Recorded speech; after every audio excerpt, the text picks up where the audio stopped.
Fresh like I just got a max. Roll up this, we ballin' to the max. Fresh like I got a contract. Moving through the city, we be going. Yeah. Roll up this, you pullin', now you know. What's up, y'all? We here, we live, we back. Me, Joe, Pavi in the building. Steph Curry is 1-3 away from breaking the all-time three-point record. I mean, I got the title up there because it's going to happen. So he's officially tied Ray Allen for the record. He's got the ball right now coming up court. Shout out to Pavi, man. He in the building. Shout out to young Joe. He in the building. Bro, how your stream still ahead of mine? What you mean? Because what do you mean? Why are you asking that? You don't have cable. You're right. You don't have cable, bro. What's wrong? Right. You don't have cable. That's why. That's fair. I've been telling you to get some cable for that. I'm never getting cable. Get cable. I'm never getting cable. Get cable. I'm never getting it. It's 5-4. Oh, all right. So. All right, yeah. But what's the score on yours, Patty? What's the score on yours, Patty? 0. What's up? What's the score on your stream, Patty? You hilarious. No, it's 6-4. I'm just wondering. Okay. I mean, it's 6-4 now on mine. Just get the ball to Steph so we can get this over with, G. We don't need to just get it over with. Just let Let's let the game play out. It's a good matchup. It's a great matchup. But anyways, go ahead, get your plug in, guys. Talk to the people, let them know who you are, where they can find you at, all that you dig. As always, good, Joe. Oh. Go ahead, bro. Oh, all right. What's good, Joe? It's Joe. Follow me on Twitter at the Jolts with 2 S's, JOLTSS. Instagram, East Ghost. That's a 0, not an O on Ghost. Thank y'all for tuning in to Hoops and Brews. Be back. And as always, man, follow me on Twitter at PaviWorld, PVY World, all one word. Let's get into it. Has Steph got the record yet? All right, so on my stream, no, he doesn't have the record. On my stream, he don't have the record then yet. Okay, well then, it's currently 7-6 on my stream.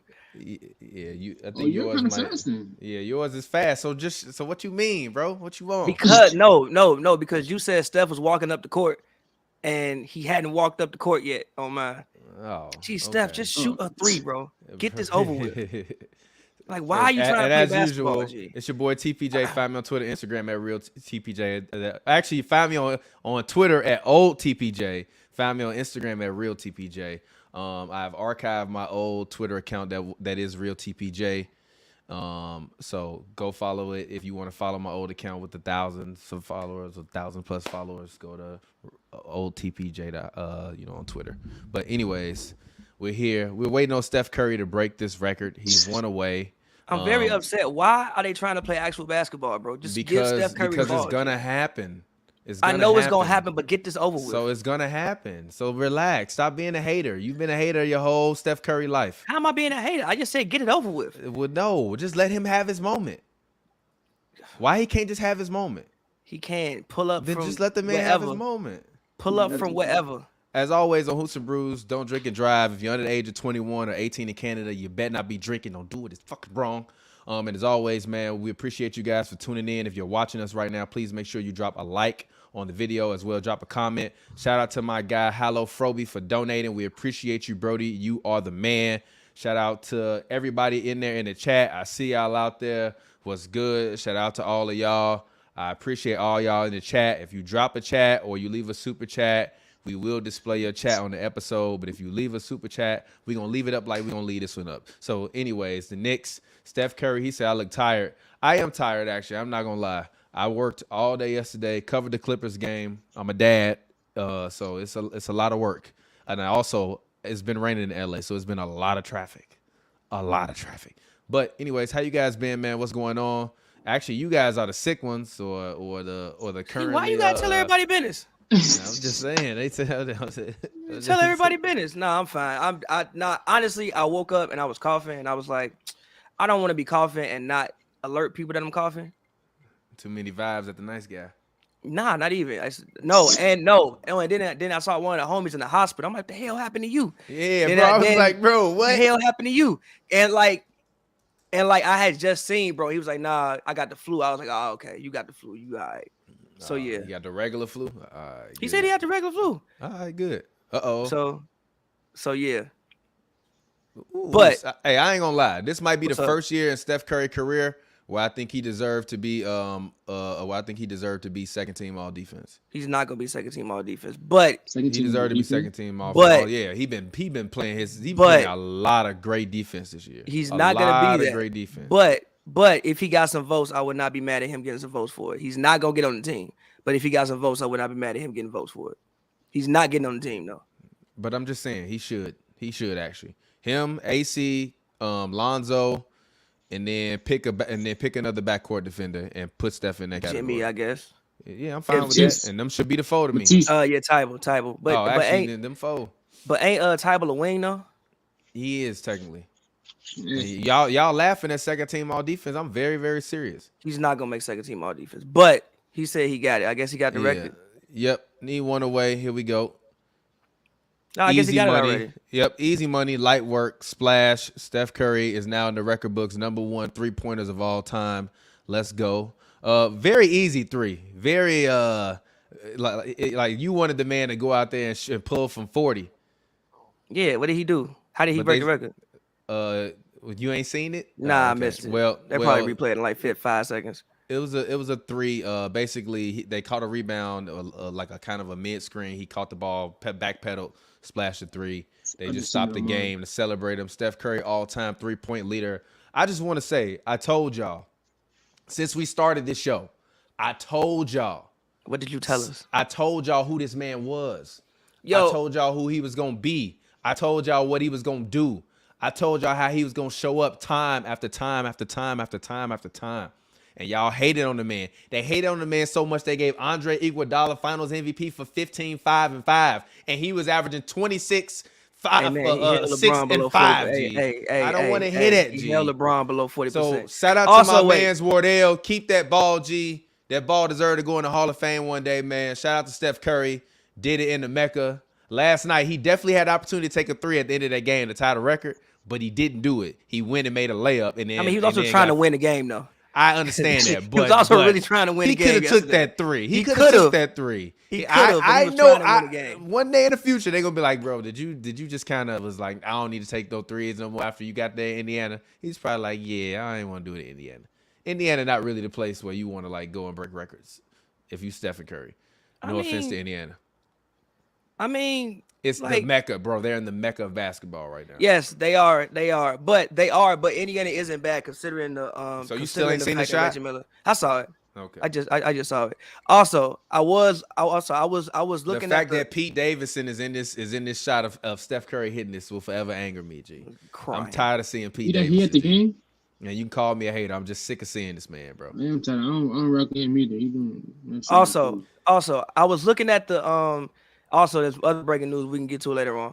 I was looking at the 3-point breaking news. Put in the private chat. It's just put it in the private chat. But I go ahead, I'm listening. I was looking at the 3-point record. Who else do we think in the league right now is gonna break the record? Nobody. I think Harden. Listen, Harden is gonna pass Ray Allen. He's gonna pass Ray Allen. He's not gonna catch Steph. Nobody's gonna catch Steph. No, he's not. Yes, he is. He'll pass. I think he's 300 threes away. He's not gonna pass him. He's 300 threes away, bro. I don't think he's gonna pass him. He's not gonna get 300 threes for the rest of his career. I don't know how much longer he gonna play. He ain't gonna get 300 threes for the rest of his career. No disrespect, huh? He ain't gonna get 300 threes for the rest of his career. He might. Let's look at the 3-point. But he could be number 2. Okay, fine. You're not number 1. That's been my whole issue with him. He in there crying. This man Steph getting emotional. Somebody please, what's a man to do? You crying, bro. It's a beautiful Reggie Miller with his iPhone. G, like you Reggie Miller, bro. Man, Harden got Harden is 300, 200 away. Ray Allen is 290, is 2,973. Harden is 2,509. Then the next coming up is Dame Lillard is 2,100. LeBron is actually at 11th all time. I don't think any of them gonna catch him. No, I think how many James got? He got 400. No, 2,500. And how many Ray Allen got? 2,973. Yeah, so he got 400 threes to make. That's a lot of threes. He'll That's catch one him, season. bro. I mean, that's 2 seasons. It's 2 seasons. How much longer is he gonna play basketball though? Like he looked like he's declining very fast.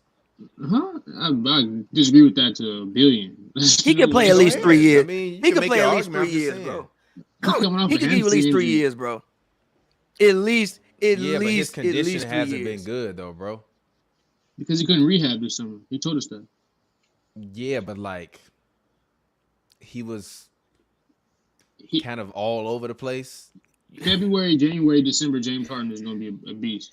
He's going to be right back to looking like how we know James Harden is. He just got to get his legs. No, he's not. Actually, the funniest part, I was watching the tribute video they did at Houston. I'm like, man, he was so much slimmer. He was much slimmer. And he was so much slimmer, so much more explosive. His first step was like way quicker, way quicker.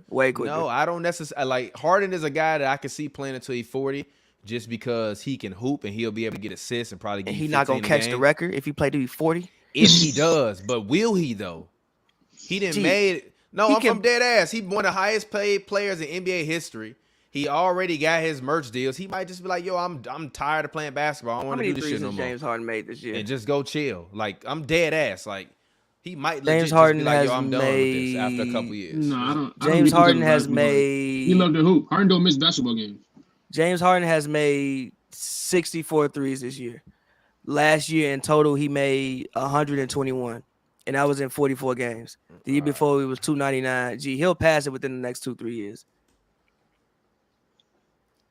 And also, besides, go ahead. I'm listening. One thing that's in there. Besides, obviously, last year, Harden arguably one of the most durable players we've ever seen in history. Harden is very durable. In the regular season, doesn't he?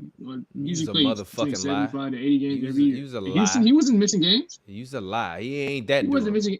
Nah, he really wasn't missing that many. I think the only time I can remember Harden really getting hurt was his he played MVP season. He's played 81 games 4 times in his career. His that's a lot of times, bro. And 3 times. How do you mean that's a lot of times? 4 times? A lot of times. Not really. For 81 in this era? Not really. In this era of basketball, not that many people go out there and play 82 games, bro. In this era, 90s, Harden made 378 threes 3 years ago. That was the most he ever made in a year. That's a lot of threes, He made 300 threes. Technically, the 2019 2020 season. But then he made 121 last year. Like I don't know.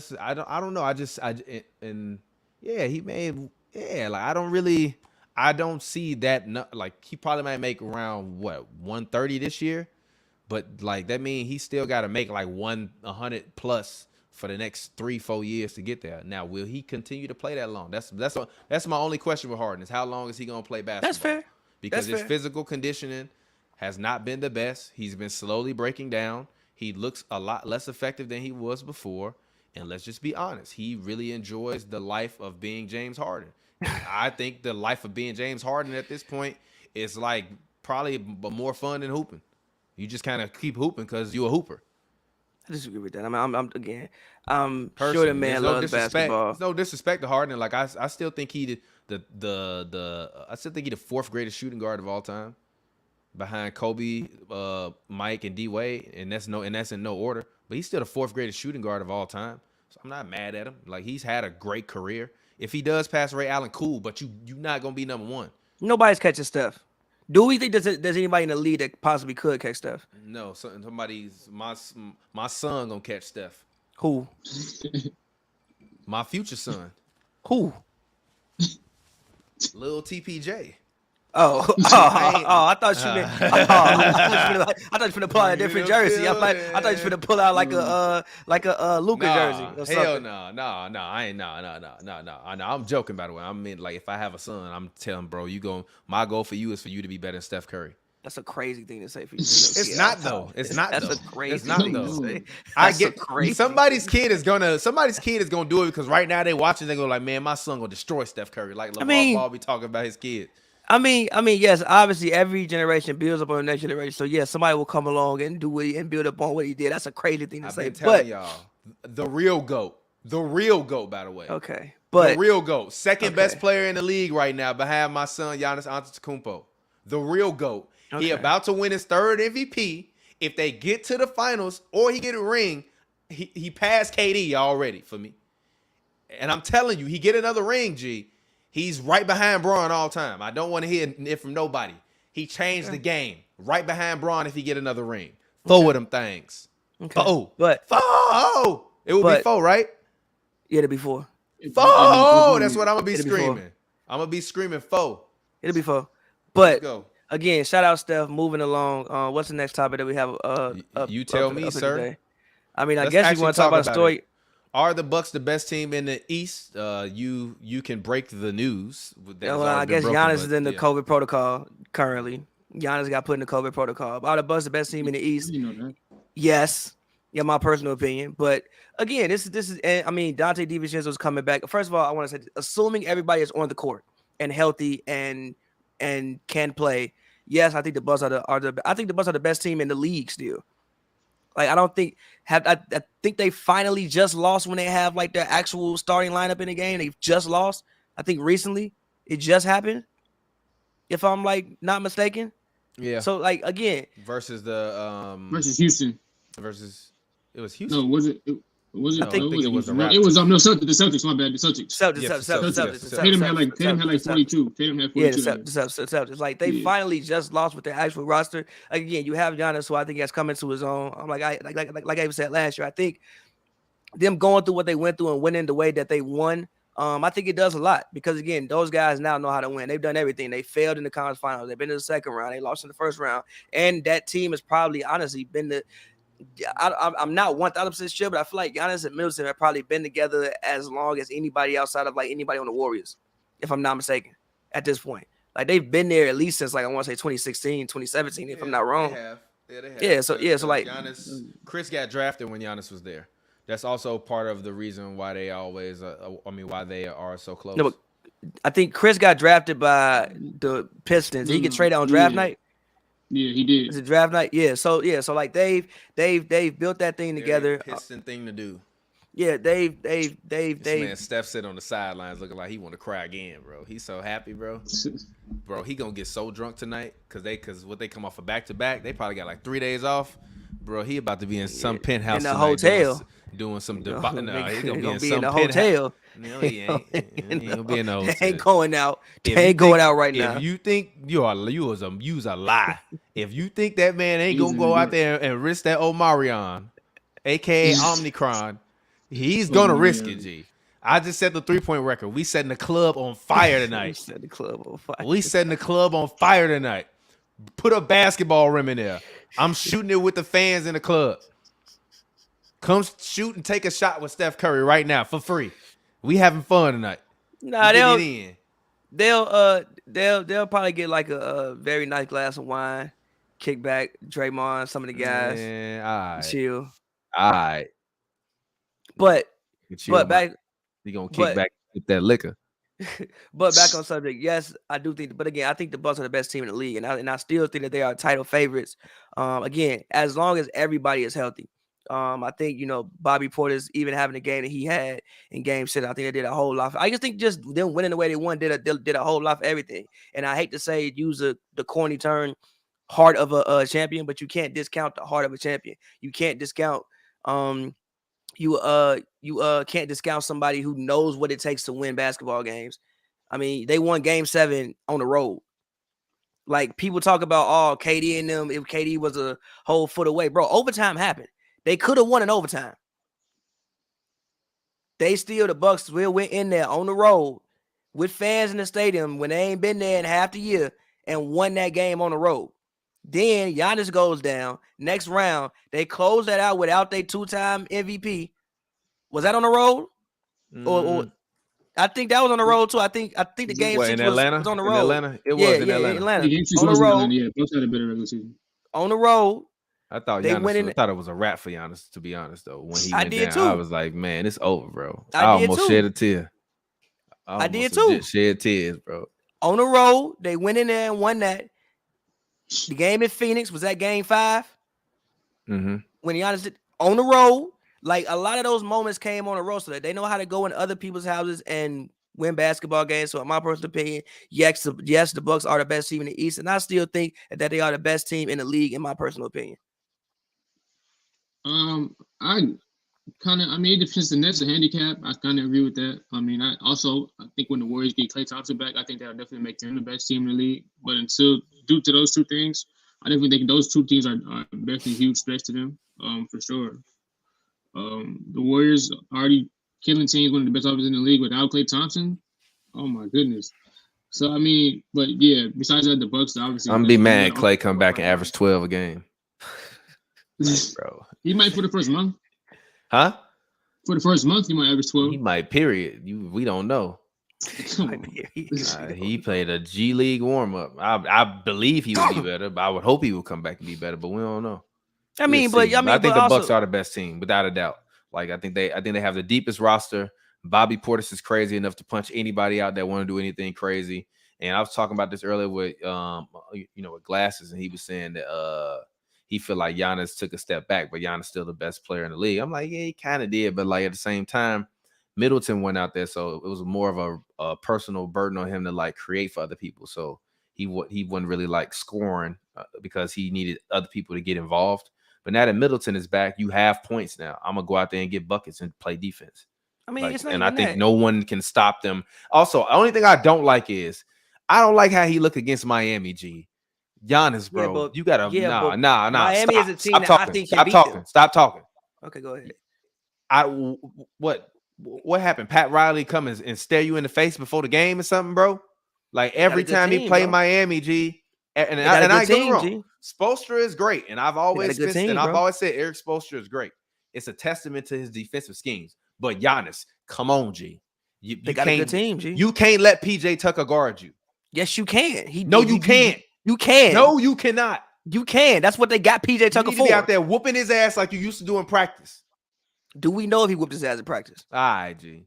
Do we know? I'm about to get up and walk out. I'm about to get and walk up out of here. I'm serious. Do we know? Stop playing with me, bro. Stop playing with me, bro. Do we know? Also, G. So you telling me? Actually, it's gonna be today's episode. PJ Tucker was giving y'all his hands in practice. He might have. We don't know. He might have made that man better. Hey Joe, write that down. By the way, write that down. He made that man get the turnaround fadeaways. We don't know. You just put. He might be going out there putting hands on that man in practice. We don't know. He drove that man to get better. It's fine. I got it, Joe. We don't know. No, G. Nah, bro. He might have drove that man to get better, brother. We don't know this. He didn't try that man to get better, bro. He might have drove him to get better. You got to stop. We don't know this. We don't know this. Look, if you want to talk about emotional support, yes. But if you want to talk about showing him how to get better by giving his ass hands in practice, you're doing good, dope. Probably was. G. You on that bug? You on that bahooga? Kevin Durant said PJ Tucker. You are on that bahooga sugar. I thoroughly believe PJ Tucker gave Giannis a run for his money every single practice and made that man. Are you serious right now? I'm dead serious. Yes. All right, bro. It's PJ Tucker, bro. Money is fair. Run for his money is fair. So every day in practice, PJ Tucker just going out holding Giannis to 20 points of practice. I mean, he might have got 40, but he might have worked for the shit. It's a difference. I bet he ain't shoot 65%.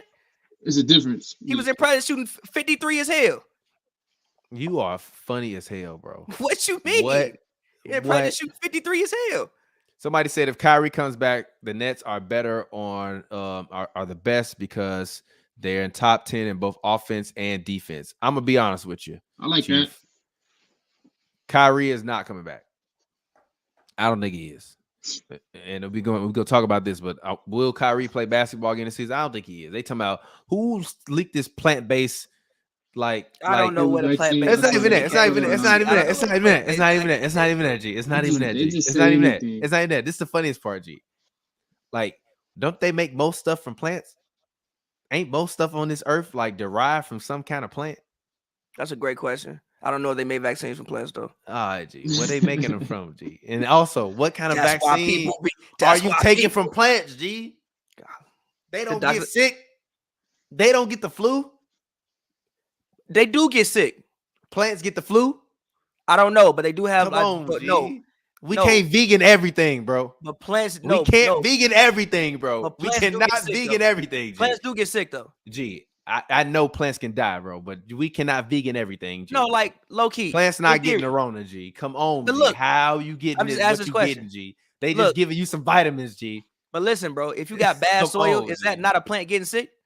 Come on, G. I'm asking you a question. It's not the same thing, bro. I'm asking you a question. It's If not you got the bad same soil, thing. if you plant a plant in bad soil and the plant cannot thrive, is that how the plant getting sick? No, it's not a getting sick. Come on, G. What kind of you are an orchid murderer because you don't water your plants and you got the nerve to be sitting up here talking to me about fucking vegan vaccines. Get the fuck out of here. Get the fuck out of here. What the fuck is a vegan vaccine, bro? I'm sorry, but what the fuck is a vegan vaccine, bro? I don't know. Gluten-free vaccines? Like, what are we talking about? I don't know. With Kyrie play, so look, it's no disrespect to Kyrie because I rock with him and his personal choice. I've said this a million times. I am vaccinated. If he want to get vaccinated, that's on his own personal merit. But G, come on. Whoever leaked this story and made this shit up, and if he told somebody this, it's preposterous. Was it like an actual post, like an actual like? It's like multiple articles reported that like shit. New York Post, something like that. Like New York It's a Post. multiple. Like put it in Google in your browser right now. Kyrie Irving vegan vaccine. Like, come on, G. I'm like, bro, what? I'm like, bro, what? Vaccine. I'm like, bro, what? So I'm just all I'm saying is Yahoo Sports has renewed optimism. CBS Sports has renewed optimism. Yeah, it was an NY Post. Come on. Yeah, the NY Post said Kyrie Irving could take upcoming plant-based COVID vaccine. What the fuck is that? On December 6th. G, what is a plant-based vaccine, G? I thought they based the shit off of our DNA and our blood and all of this, G. What is this? I'm confused now. Nah, apparently they really, I guess they really, perhaps a plant-based dosage about which the Bally Sports report speculated feels best for him. The current vaccines were tested on animals, with some animal rights groups take issue. There are plant-based vaccines in the work, including one from a Canadian biotech company that is going through clinical trials. According to the company, the study, which is being conducted in Japan, is aiming to gain approval by March 2022. It is unclear whether the United States will approve or if Irving will be on board. This man Kyrie gonna come back in 2 weeks before the playoffs. Come on, man. They got the vegan vaccine coming up. Come on, bro. They got the vegan vaccine coming up, bro. You can't Monty's Good Burger a vaccine, G. I guess they can, bro. They doing it right now in Japan. G. I guess they can. A Canadian company figured it out. G. Hey, bro. I guess you can. Hey, if bro. you can Johnson & Johnson the vaccine, you can vegan the shit. Johnson & Johnson, you know how preposterous that is? When did Johnson & Johnson start making vaccines? They make baby powder. But they've been making a bunch of stuff, though. They probably have. Baby powder. Because I think they own by like a larger conglomerate. They probably are. They just make a bunch of shit. They call them forever chemicals. I believe so. They probably are. But as far as Kyrie Irving, I hope we get to see Kyrie Irving play basketball. Obviously, I think the game is missing something without Kyrie. I think Kyrie's one of the best, and even the Nets are missing something without Kyrie. Like I watch Nets games, and I'm like, I like it, but like there just needs to be more. There needs to be just that little extra oomph there that just like isn't there. I think KD gets a lot of like tough shots. Personally, I think most of the shots that he usually takes, in my personal opinion, a lot of nights are actually tough, just because of the fact that you don't have another complete wild card out there that you have to completely think about at all points in time. Like even I watch games and the ball gets swing, and it's Bruce Brown in the corner. I like Bruce Brown. I think Bruce Brown's a good player, but there's a difference between Bruce Brown and Kyrie Irving in the corner. Huge difference. So like I hope Kyrie Irving plays basketball this season, but I would not anticipate seeing Kyrie Irving play basketball this season, and that's completely on him. Again, like I'm tired of people making comments about Kyrie. Look, man, that is that man prerogative. If the rules say you can't do this and he don't want to abide by the rules, that's his prerogative. There are penalties that come with that, and if the Nets are okay with that, then what do we have to say? But the vegan vaccine talk is I did not know that was a thing. They finna Monty's Good Burger this shit. But I didn't know the vegan let's talk about the Nets. We talked about the Bucks. I said, are the Bucks the best team in the East? Well, are the Nets the favorites to win in the East? And is Kevin Durant the current NBA MVP right now? He just dropped 51 in Detroit. He's been playing lights out this year, offensively. And actually, he's been playing well defensively. Also, he's been out there making plays. Young, So the best players. I give him credit for that. So, what are your thoughts on the Nets and and Kevin Durant this season? Joe. I think they've exceeded expectations a little bit. I'm pretty sure they're top 3 team in the East right now. We see Katie go out Number there and one fight for team in the East, but oh come yeah, on. number 1 team in the East. Yep. We see Katie go out there every night, fight for his life. He playing 40 minutes, 35 minutes, 39 minutes, 44 minutes every night, night in and night out. You see Harden being his second 2-punch. But I think the Nets is out there hooping. Katie definitely has a strong catch MVP. I also think he's shooting like 60% from the mid range this year. His statistics across the board are insane for somebody who's coming off an Achilles injury. But yeah, they're good. They're getting good minutes from Aldridge. Aldridge been rejuvenated this year. They're getting Bembry is solid. Cam Thomas, the rookie, he looks good. He comes in off the bench. He does look good. Nick Claxton is out there making plays. They got some guys. Blake Griffin I know he was in the slump and he fell out the rotation, but hopefully he a vet, so hopefully he can overcome that. I don't know. I was watching some shots he was taking in practice. I was like, damn, yeah, I get it. Yo, have you seen what Blake Griffin is shooting this season? Because like at first I was like, yo, why is he out the rotation? I looked at what he's shooting. I understand why he's out the rotation. It's bad. But as far as the Nets being favorites to win the East, no, I don't think they're favorites to win the East. I think obviously it could happen. You can never discount Kevin Durant. Obviously, like you said, James Harden is still working his way back. He didn't get a chance to rehab this offseason. And you see moments in which Harden looks like the Harden that we all know and love. It's just not on a consistent every night basis like we're used to seeing. I do like guys like Cam Johnson. Joe Harris is a guy who has been out the rotation, which hurts. Like guys, the ball is getting swung and it's non-shooters in the corner. Like it's James Johnson or something like that. Like that helps you defensively, but offensively, I think it's definitely a difference. If you have a 3-point shooter that shoots 45% in the corner, on the court with Harden and KD. But are they the favorites? No. I think if the Bulls can get healthy, the Bulls. I think the Heat. I think a lot of teams can pose. I think even the Cavaliers could pose a problem for the Nets. I don't think they would beat them in a series, but I think a lot of teams could pose a problem for the Nets. A lot of teams. So no, I would not think that they are the favorites. But if they can finish out the season, especially with the turmoil that they've been having, let's say they go out there and win 55 games, something like that, and KD is leading the league in scoring and having a season that he's having. I'm not mad at you giving him the MVP award, but I'm not going to sit up here and say that they're the best team in the East. I don't believe that. No. Okay. I'm not upset at it. I mean, I'm looking at the numbers right now, the NBA leaders. Kevin Durant is leading the NBA right now in terms of field goals as of today with 266. He's leading the league in points. Yes, 266 makes. He's leading the league in points at 730 plus. He's also leading the league in points per game right now. So he's been playing very, very well. And he's been doing his thing. But when I look at a guy like Giannis, as I talked about when we talked about the Bucks, for me, it's about how aggressive is he going to be. And if he's going to be as aggressive as he was last year, I don't think that the Nets are the favorites to win. And I'm not going to take Kevin Durant as the favorite to win the MVP. I'm going to take Steph Curry and then Giannis as my favorites to win the MVP. Just because I think even Giannis last year was technically a down year. But it wasn't a down year. He won a ring. He didn't win MVP, but he very well could have won MVP based upon his numbers. This year, he could very well win MVP, even though I'm looking at this NBA leaders board right now. Nikola Jokic's name is all over this thing. Because, again, Jokic, if the Nuggets were good, Jokic would be having a back-to-back MVP season. It's actually wild. Yeah. So who is the MVP so far?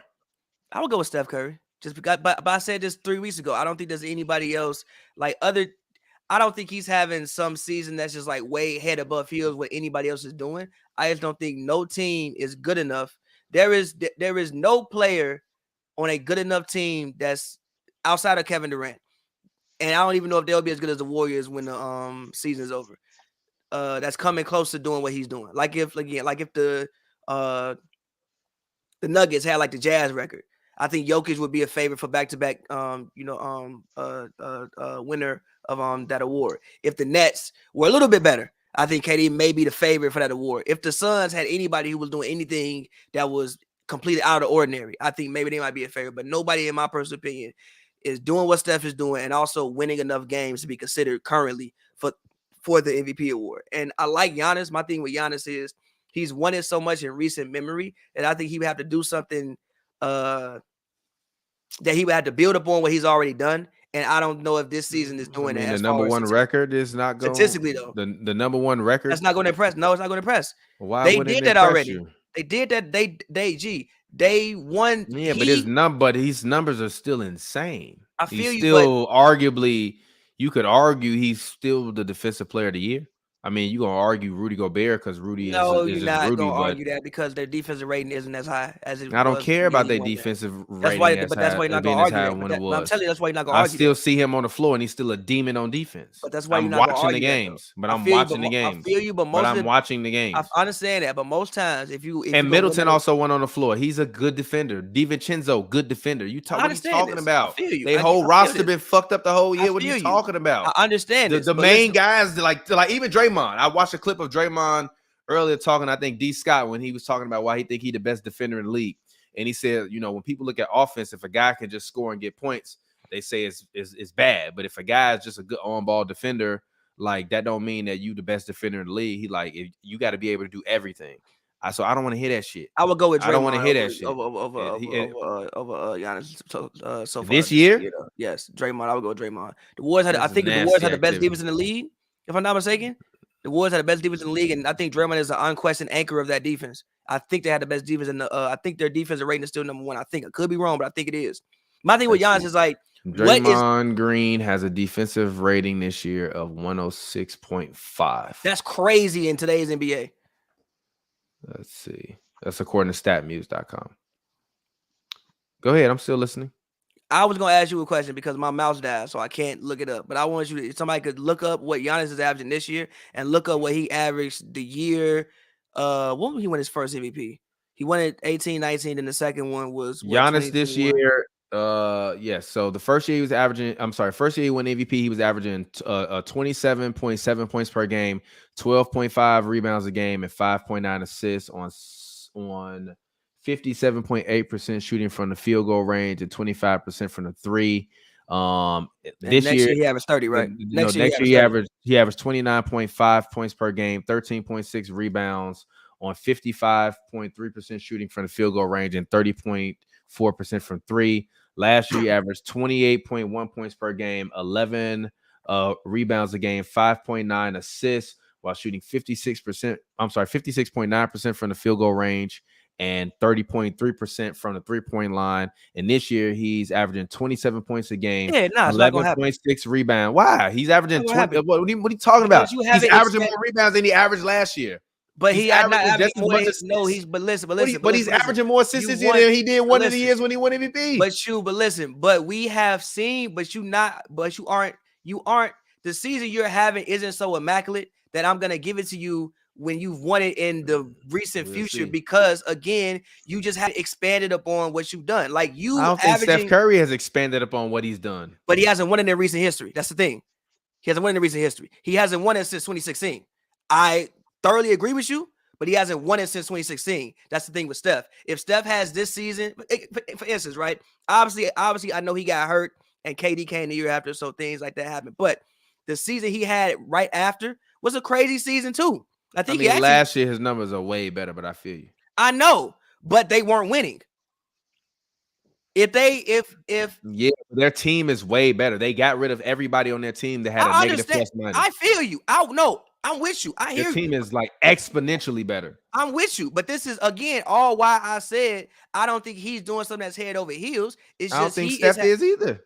Yes, and Giannis playing both sides of the ball. Although I did say Steph Curry second team, Giannis gonna be first team, but Giannis gonna be first team. But I don't think. But again, Giannis and he's still averaging the same amount of points. Steph Curry averaging 27, Giannis averaging 27. But he giving me 11.6 rebounds, 5.9 assists, and the best or second best defense in the whole league. Giannis has won it too much in the near future. Well, not near future. Too much in the near past. He's young, bro. When LeBron was dominant, they wasn't giving it. People argue LeBron deserved it every year. He got four. What, he got four, right? It wasn't straight. It doesn't matter. They gave it to D Rose one year. That don't just matter, because bro. Bron didn't. And I'm just saying, like Bron, all of these years again. Bron averaging. LeBron went back to back. I'm sorry. He won 08-09. I'm sorry. 08-09. Then he won in 2012. Actually, he went back to back twice. I'm sorry. 08-09, 2009, 2010 season. Then he won it the 2012 season and the 2013 season. And again, the reason why is because in those 2 years in Miami, his efficiency was off the charts. So he did something that he didn't do beforehand. Like Bron averaging 30 and winning 60 games is not going to get you that, because we're not impressed by that no more because you've done it before. Now you winning 60 games and you shooting, what was it, Joe? It was 60% from the field, 40% from three. Something like LeBron in Miami days? Yeah. It's like 60% from the field, 40% from three, and giving me 28 and being second in DPOY. That'll get you MVP. But Giannis isn't doing anything this year. You said LeBron was shooting what? Like 60% from the field. Don't get up here and lie to these people. LeBron ain't never shot 60% from the field in his career. What was you it? On dope. But again, what was it? He shot 51, 53, 56.5, and 56.7. I mean. That's crazy though. That's crazy though. Come on, G. Okay, but that's fuck out of here. Huh? That's crazy. 57 is crazy as hell. That's crazy. All over. And when you shoot from and they shot 40% from three, if I'm not mistaken, right? Or was it like 38? 39. He shot 33 the first year, 36.2 the second year, 40.6 the third year. That's what I'm talking about. And 37.9 the fourth year. That's what I'm talking about. 56. Never averaged over 28. But listen what I'm saying. 56. Don't want to hear that. Listen, never averaged more than 9 rebounds. Never averaged more than 8 assists. No. What I'm saying. 56 and 40 is crazy level of efficiencies. You weren't even doing that when you were winning those MVP awards in Cleveland. You weren't doing that. So that's why you get it. Giannis so far this year is not doing anything that is so much different than what he was doing those other years. I think he's having a great season. I think he's the best player in the league still. I'm just saying he's not gonna get to the award because that's how this works. I don't want to hear that based on no narrative shit. If you're the best player in the league, you don't get the award every year. One of the best ones on offense, and you one of the best ones on defense. You don't get the award every year. Don't work like that, brother. You should get the award. You don't get the award every year. I don't want to hear that, but like it don't work like that, brother. Then you talking narratives to me with somebody whose numbers aren't anywhere near close, and he hasn't lifted his team anywhere. Whoa. But again, hold on, wait. Giannis averaging 6 more fucking rebounds than Steph Curry and more assists. What are we talking about? The best team in the league. Okay. Giannis, but my point is, if Giannis takes Steph off this team, stop. My point is, if Giannis finished the season with the best team in the league, what are you talking about? Best team in the league, sure, you got me. That's what I just fucking said. Best team in the league, sure. Best team in the league, you get no argument from me. Come on, man. No, look. Stop playing with this man. We gotta act like remember he's in his moment. Best team in the league. He just turned 27. Best team in the league, you get no argument. But you said so far, and I don't think the Warriors are gonna fall off so much of a pace that the Buckets gonna catch them. Steph Curry ain't been that much more of an MVP to me this season than Giannis. The only person I can say who has been like crazy head and above shoulders than anybody else is Jokic. And it's unfortunate that his team is what it is, but I still can give him value. If Jokic won it back-to-back, I wouldn't be mad. He's not going to back-to-back. He could. His numbers are insane. His numbers are insane. But he's not going to win. They sneak up to that 3rd seed, 4th seed. Yes, if they do that, yes. Are they going to do that, though? I mean, this is the West. Honestly. So, this is the West, though. But this is the West. We don't know. When is Jamal supposed to come back? Is Murray coming back in February, January? I don't know. Jamal Murray? I have no idea when. I don't know idea when Jamal Murray's coming back. I have no idea. Jamal Murray, he could make. Oh well, there's a interview say he can make a surprisingly early return. They said Chris Vernon of The Ringer said that somebody told him that it would be February for Jamal, according to LBS Sports. So we'll see. We'll see. I mean, but still, February is good for them. They need him. Like if Michael Porter Jr. is like down for the count, they need him. They need him bad. And honestly, this is my question though. Could you? We're gonna move, and I'm gonna change the topic to random talk. Could you potentially? I know you're going with this. What? Jamal Murray for Dame Lillard? No. I was gonna say, could you? No. That's an uneven trade. I was gonna say, could you potentially trade Michael Porter Jr. this season in a salary dump? Who taking that contract? To a weak team? It's not a bad contract. It's not a bad contract though. If he don't play, it is. Not really though. What? Because we've talked the about contract ain't even started yet. But you said the contract is built around incentives. Yes, but it's still 150. Still a lot. It's not really that bad. You still gonna get some use out of him. He's gonna play again. I know he's gonna play again, but if you're a bad team, you want to take some salary cap dump. It's 4 years, 150, right? Yeah, and it hasn't started yet. I mean, maybe they can get him That's for Durant. They can get 26 a Durant year. Grant back in Denver for him or something You like can get that. who? Durant Grant back in Denver. Nah, Heat, nigga. that's 37 a year. Yeah, I mean, hey, what about that? Going to the Pistons Durant. for Jeremy Grant, trade Yeah, him that's back fine. League bring back for back to Michael Denver. Porter Jr. and then you try to pair Cade up with Michael Porter next season. Something No, like He that. making Along the lines 26 of a that. year. That was cool. I would rather keep That the cat actually room. wouldn't be that bad. You can No. have Cade, Killian Hayes, and Michael Porter. Them the light skinned all stars, bro. They gonna No, go You pair crazy. Jokic I up with feel you. They gonna be in developed there with the Jeremy Buffs Grant. on with Isaiah Stewart beating up people in the center. I feel you. Denver get the perfect guy to pair with Jokic. He's a more developed hooper and Jeremy Grant. That'd be nice. Defensive. Would you be surprised if we saw Russell athletic Westbrook monster. for Ben Simmons? Yes. No. Very surprised. But like, yeah, I don't know. Doesn't make All any right, sense. go ahead. Y'all start off. Talk some trade rumors. I'll be back. I would be surprised on the talk. Now, what thing I was working on yesterday? I was trying to work on an Eric Gordon trade. I was trying to work on an Eric Gordon to the Suns trade. Eric going to the Suns. Yes. But as a backup, what to take away Shemet's minutes? Just a backup, just more reinforcements off the bench. Just more offensive reinforcement. I was looking at trading who was I trading? I was trading Jalen Smith. It was Jalen Smith. Jalen Smith, Dario Saric, and like Alfred Payton, and like a super protected first for Eric Gordon. Honestly, that sounds like a good deal for both teams. I couldn't, worse, but I couldn't make the trade yet because I think the deadline, is the 17th, where you can trade people that you like just signed. And I think Alfred Payton was like a recent signing, and I had to put him in the trade, I think, to be able to make the salaries work. But that was one thing I was looking at.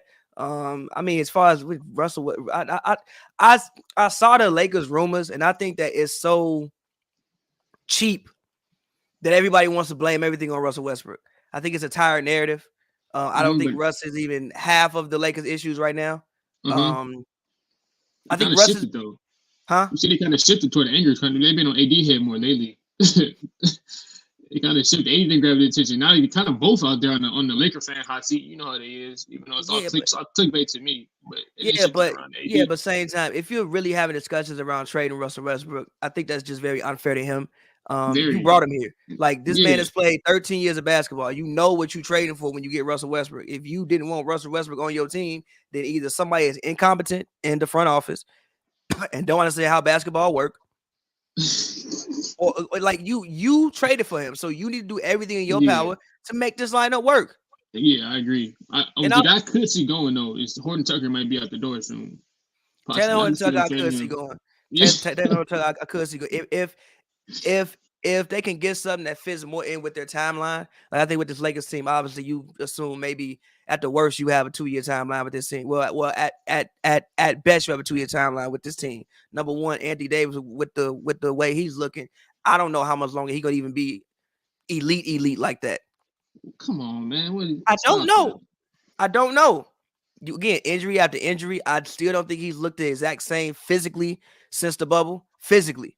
Not saying he's not still a good player, he's still a really good player, but physically, athletically, I don't think he's looked the same since the bubble, in my personal opinion.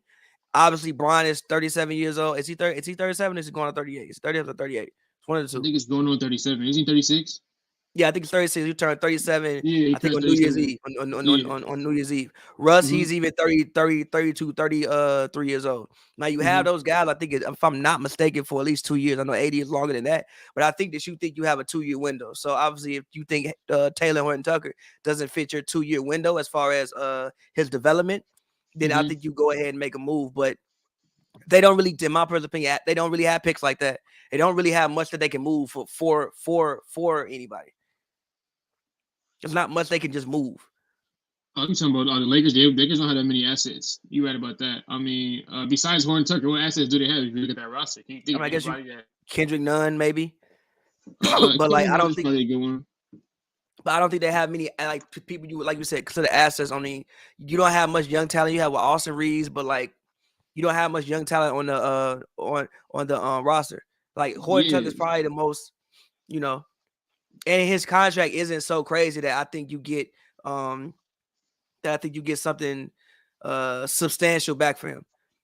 I feel somebody that's really good. You won't get. I mean, if you can sweeten them up a little bit, maybe whatever picks you got left. I don't know, It's not maybe a many. Revis. I don't even I know if know they what can even. a player like Jordan McGowan, he makes like what 20 million a year, right? I mean, Yeah, but Horton you could Tucker close that not. in. You can close that gap. I mean, you can. You might have a trade exception or something like that. That like you Yeah, I could was just about to say it. Mm-hmm. that you could do. But he's also hurt. He tore his thumb ligament. He's out for the 6 weeks. That So should make him want to trade him even more. That should put him more on like that's a reason for the Pistons to want to trade him before, as opposed to like before, you know. fair. But yeah, as far as that Ben Simmons thing, it's just I don't really. Why would Philly want Russ? I don't. It doesn't. I don't know.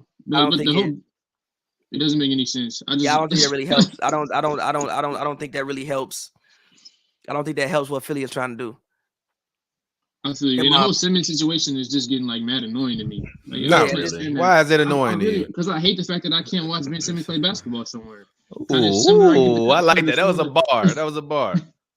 Similar to the Kyrie situation. I want him on the court, but like it's just too long. They gotta do something, make something happen. Like I want to see Philly with another piece in there that can help them, and then also like something they were saying Simmons in Portland. I would love that because for years I've been saying Draymond will put Portland over the top. Simmons is very similar to Draymond. Obviously, he can't shoot, but he's very similar to that guy. So another guy Dame could play off of, get Dame off the ball. But yeah, the whole Simmons situation is very irritating. The fact that he hasn't been traded. If he isn't traded at the deadline, I would be furious if he isn't traded by the deadline. Because I mean, like, I would be furious too, because then you just wasted a whole year. Yeah, you wasted a year. Like, what the fuck? Like that shit. No, You wasted his prime, and you're also wasting a year of Embiid's prime. Embiid is 27 years old. Like we think because of the fact that. We think because of the fact Embiid broke on the scene in what was like 16, 17 that he isn't older than what he is, but he missed the first 3 years. He's approaching 30 years old, Joel Embiid. He's another guy with like you don't know how long he's gonna last at this level that he's playing at.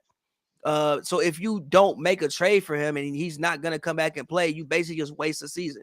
Like what type of message are you sending to your organization? Yeah. So I mean, wait. Well, no, I don't know. Wait. I don't think it's about, and I just want to rebut what you're saying before we go on a different tangent, because I want to respond to what you said in response to Rich Paul and what he's been doing and like the sentiment around the executives and other people in the league. A lot of people feel like he's trying to like quote unquote play God, and like this is no, I'm dead ass. This is not a black man owned league. You know what I mean? This is their league. So a lot of what's going on with Ben Simmons and the 76ers is when did he sign that Supermax? A year ago? I think so. A year right? or two ago. You're a year in that contract. And if you can a year into like a Supermax, because he made all NBA all defense, so he was eligible for some different type of contracts, I believe. So for you to get the maximum deal that's afforded to you, and you just decide that you don't want to play anymore because you didn't perform well, that doesn't bode well for us as a league. If we just let you just go and get traded to wherever you want to go and think that you can just go and get traded to another franchise when we've collectively bargained for you guys to get these deals so that way you can stay in certain markets longer. So that kind of contradicts the whole system that they've built and put in place. Now, don't get me wrong. I agree that it's frustrating, and I want to see Ben Simmons play basketball because I believe that he can affect a team winning a championship, including this 76ers team. But the owners, they got their reasons, and their reasons are, look, we have to like show a force. And even with the Dame Lillard thing, Dame, like I understand, that on our network, we've had various reporters report different rumors and stuff in regards to Dame Lillard and things of that sort. And now it seems as if he wants to stay, and also that he's trying to get a re-up and a deal for them. So from my perspective, he want to stay. I think that means he just want to secure his future. Nah, I think he either wants to secure his future or he's like, that don't make sense. Or how that makes sense. Or listen, you could go to a bigger market. Yeah, but again, if you're Portland and you see the way Dame's been playing, just looking at it, do you really want to pay him $50 million when he's 36 years old? So it's like that also. But then why would they come out and say that they are not going to trade him though? I don't understand that. Because that's been Dame's message as well. Dame has been outgoing constantly saying, Yeah. "Are we gonna work it out here?" They just want to be on the same message that No, he's but that doesn't. No, y'all didn't hear me. Like, if they feel that way about him, why wouldn't you trade him? Why would you tell everybody we're not open for business unless you're going to give him that money? That's what he's saying. Literally, every time. Remember, didn't he just dislodge for saying? I mean, these things can. Yes, you're right. You're right. But these things can change very quickly. I've seen many franchises say we're not trading somebody and then trade them. These things can change very quickly. But I do want to your point. Yes, you're right. That's all I'm saying. I mean, no. I remember even on Who Got Game, we had to talk with BD. He was like, "Yo, it's setting the stage for somebody to one day get paid and just say, fuck it, I don't want to play no more." Yeah. So like, no. So like, yes, you're right. But the Sixers situation is weird because at the same time, I feel you, but you did just devalue this man for a pretty long time. So I don't think either side is. I think both sides trying to play hardball. Ben Simmons obviously doesn't want to play for the team anymore. He probably also feels devalued. Like, I don't want to be in this culture anymore. And the Sixers are probably like, yo, we just gave you the money. How dare you want to just think you just gonna force your way? And also, I think a lot of them had to do with Rich Paul as well. A lot of people don't like, from rumors, don't like Rich Paul, don't like the way he does business. There's been, a couple things that happened even with, the Marcus Morris situation with the Spurs when he signed and like didn't sign no more.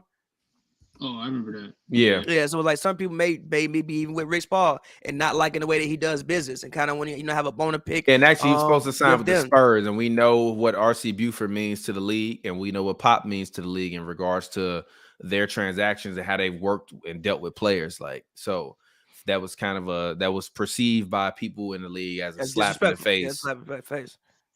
Yeah. So, oh man, we got Mr. Hot Take himself. What you at, Panera Bread or something, boy? Something like that. What's good? What's good? Live from Panera Bread. The great Cam Buford. Talk to us, Cam. How you doing, man? Happy holidays, fellas. What's good with y'all? Happy holidays. Shout out to you for always tapping in, regardless of the circumstance. Shout out to my man Cam Buford. What's good, Cam? How you feeling today?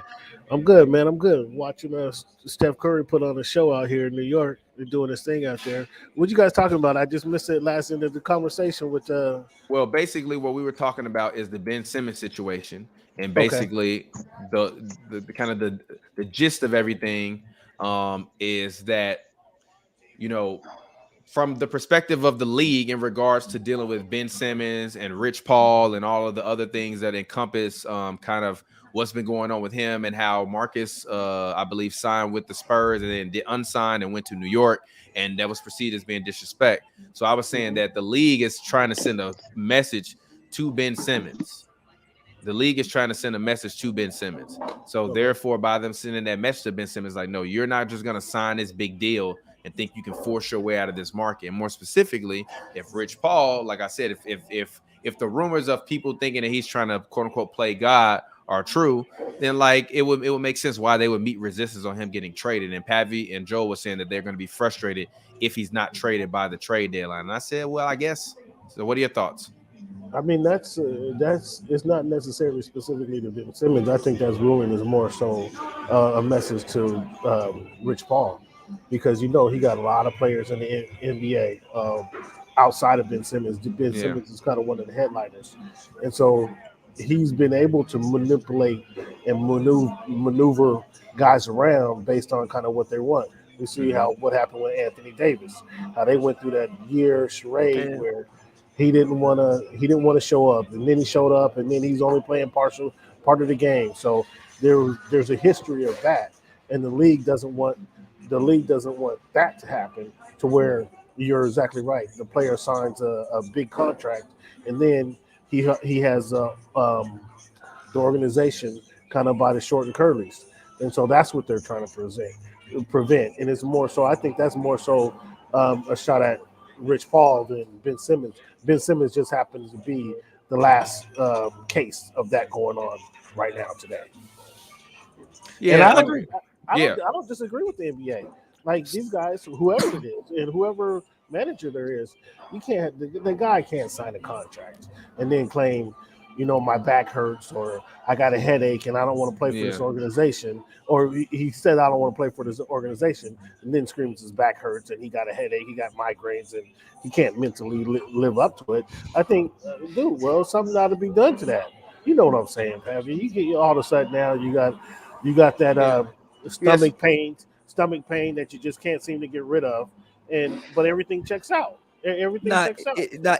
Again, I don't know when the next bargaining agreement is up, but it does kind of set the precedent for the fact of there could be a lockout. If this type of thing keeps happening, like, again, the money is only going to keep increasing. If you guys want your money, like, imagine if somebody comes off their rookie deal, signs for the 210 max, and then just says, "Yeah, my heart's not in the game anymore," huh? Exactly. Yes, I do get it. I also get it from Ben Simmons. Like I said, I think both sides are going about it a little bit wrong. Mm-hmm. Like, I think Ben Simmons, the best thing probably would be to do to show up, play, whatever. And the Sixers, if you want to trade the man, you kind of just spent 6 to 8 months devaluing the man. You also low-key were trying to trade the man for 2 years. So I can understand why he don't want to play. But I think both, and also you're right. I think it does have to do a lot with Rich Paul, because he does have so many people in the league. He has a lot of guys signed with, like, Clutch Sports. A lot of guys signed with Clutch. So they all want to keep going there too. Exactly. So you want to become a situation which is like Clutch is navigating where people are going. Well, or Clutch is kind of controlling the league in the sense. Exactly, controlling the league. Yeah. He wants to move people around. Now I want to go play over here with this guy. Go play over here with this guy. So that makes it makes perfect sense to me in that respect. As far as Ben Simmons specifically, that specific situation, the Sixers did say come back to camp. They was trying to. It was kind of, trying to put the hard feelings aside and say come back to camp in the beginning of the year. Yeah, were they really? Were they trying to get him to come so they can trade him? Okay, well, we didn't get to that. They didn't get to that part to where he was acting right, because he comes and says, he practicing with his phone in his pocket. He don't want to run the drills properly. Doc says, man, get out of here with that stuff. So was his when they did. Cam, look at the chat. Look at the private chat, by the way. But I'm listening to you. When he was trying to come and work out, as false as his reason as may have been, was the team trying to give him adequate support in that regards. I feel you. So let's go ahead. Let's move on. They say Jeremy. Let's move on. Let's talk about the team that we all cover on a weekly, day in, day out basis, the LA Clippers. They held their own. They played against the Phoenix Suns last night, had a great blowout win, and what I thought was a good win for them. I know Devin Booker. I know Devin Booker didn't play. But but JaVale McGee was great out there. But Paul George and Kawhi Leonard didn't play. What are we talking about? So what is that? It was Chris Paul versus Isaiah Hartenstein and Reggie Jackson. Like, come on, G. Who you picking? Isaiah Hartenstein. Shout out to Isaiah Hartenstein, though. But I'm just saying, being honest. Your boy Shaman actually made a couple jumpers, Pavi. He made a couple jumpers yesterday. Pull-up jumpers in front of Ty Lue. I didn't see it. Pavi, what are your thoughts on the Clippers and what we've seen in the first 20-something games? And I was talking to some other reporters, and they was like, yeah, Kawhi gonna try to come back this year at the end of the season. So if Kawhi returns, can a healthy LA Clippers win it all? Yes, I think they can. Also, this season is a thing you have to factor in, like COVID. I mean, it's an actual thing. Some teams seem to have more of a problem with COVID than other teams do for whatever reason. Historically, over the past 2 years, the Clippers really haven't had. I think Nick Batum was in it this year. Last year, I can't remember if actually any of them ended up in the protocol. Maybe like one person, but they haven't had any outbreaks. Is one thing you have to actually seriously this year consider. Like, well, as long as we're in this time period where this is a serious thing. Yes, I do. I think that they have all the components. I also think that, first of all, I thought they could have went to the finals last year. I thought they just tweaked away the Suns series. It's not like the Suns I know it was a 5-game series, but ain't like they just like whooped up on them for 5 straight games. I think 2 games they lost damn near with no time on the clock at the end of the game. So that series easily could have been 3-1 the other direction or something like that. Paul George, I don't know. I don't know why people don't like Paul George, but Paul George is one of the best players in the NBA. Like, it's bona fide one of the best players. He's at worst is a top 15 player in the NBA. In most series, at any given time, he can be the best player on the court. So even if Kawhi Leonard can come back, and he's not, the Kawhi Leonard of, right away, just his presence out there, especially with the way that they run their offense, will definitely help them. Because, again, they do ISO a lot. And they get in situations where, it becomes like, the game when they played the Warriors, when Reggie had no points, right? All right, but you stick Andrew Wiggins on Reggie Jackson, who's a elite but actually now he's a really good defender. Andrew Wiggins is a solid defender. He's also 6'8". He's like athletic. It's very hard for Reggie to do his thing, especially in isolation, dealing with that. But you bring back Paul George with the way they run the offense. Also, he obviously helps their defense. The defense is already good. And Isaiah Hartenstein. I know Serge is out the rotation. I think it's a good thing Serge is out the rotation. I don't think Serge need to be in the rotation. Oh, Serge is out of the rotation? He ain't been playing recently. Nah. That's true. When the last time you seen Serge play? I don't know if he out the rotation, bro. When the last time you seen him play? I just think he old, but also I do Right, think Serge right. is past his moment. I think they're trying to save him more so than he's. They're trying to save him. He's out of the rotation, bro. Like, he's a guy that had back surgery last week. We talked about Michael Porter Jr. earlier and his back being hot.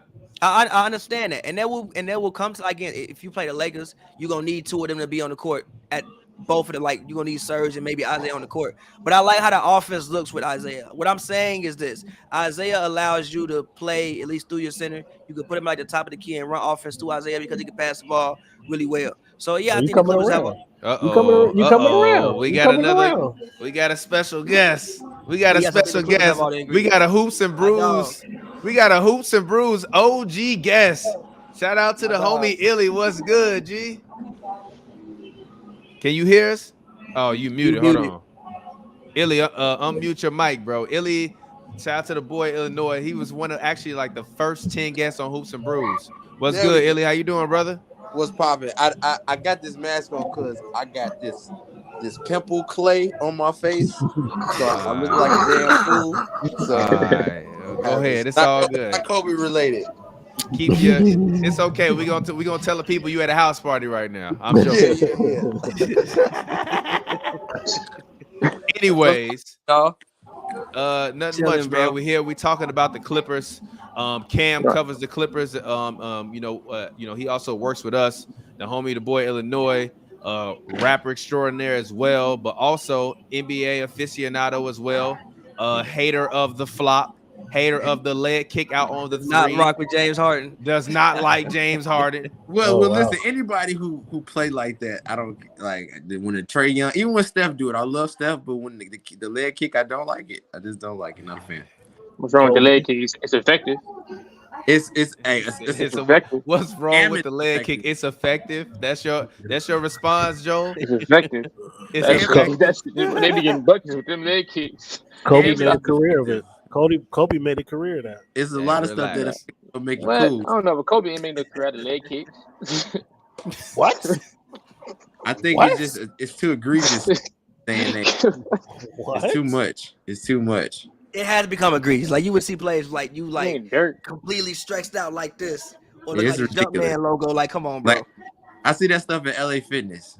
Bro, Cam, what you want? If you go to LA Fitness, you wild doing LA Fitness. You can't do that at LA Fitness. But if you're in the NBA, you feel me? Do your thing. He's funny as hell. But can we have an honest talk?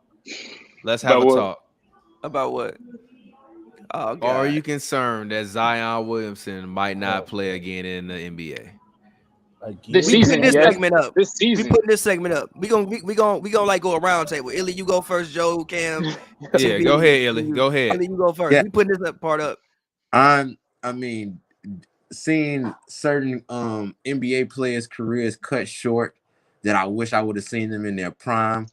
I'm definitely concerned. His foot, his weight on the foot. He's arguably one of the best, greatest dunkers that we've ever seen, and I'm worried we'll never ever get to see him at his full potential and put on a show and become a box office in the league like he should be. I'm very concerned. I would say I'm very concerned. Joe. Oh, so about Zion, I definitely think he's done this year, but I definitely think it's way too early. People compare him to Greg Oden already. He's like 21 years old. I think they're reaching. Shit, Greg Oden was Stop 19. doing that. Stop doing that. It's too soon. And also from what I've seen and heard, he doesn't want to be in New Orleans, so that also be a playing factor on why he hasn't been on the court yet. But it's not looking good for him right now. I do not expect to see him this season, but I definitely do expect to see him in the following years. And I expect him to get it all together. He just needs a mentor, maybe a dietitian, a chef, something like that.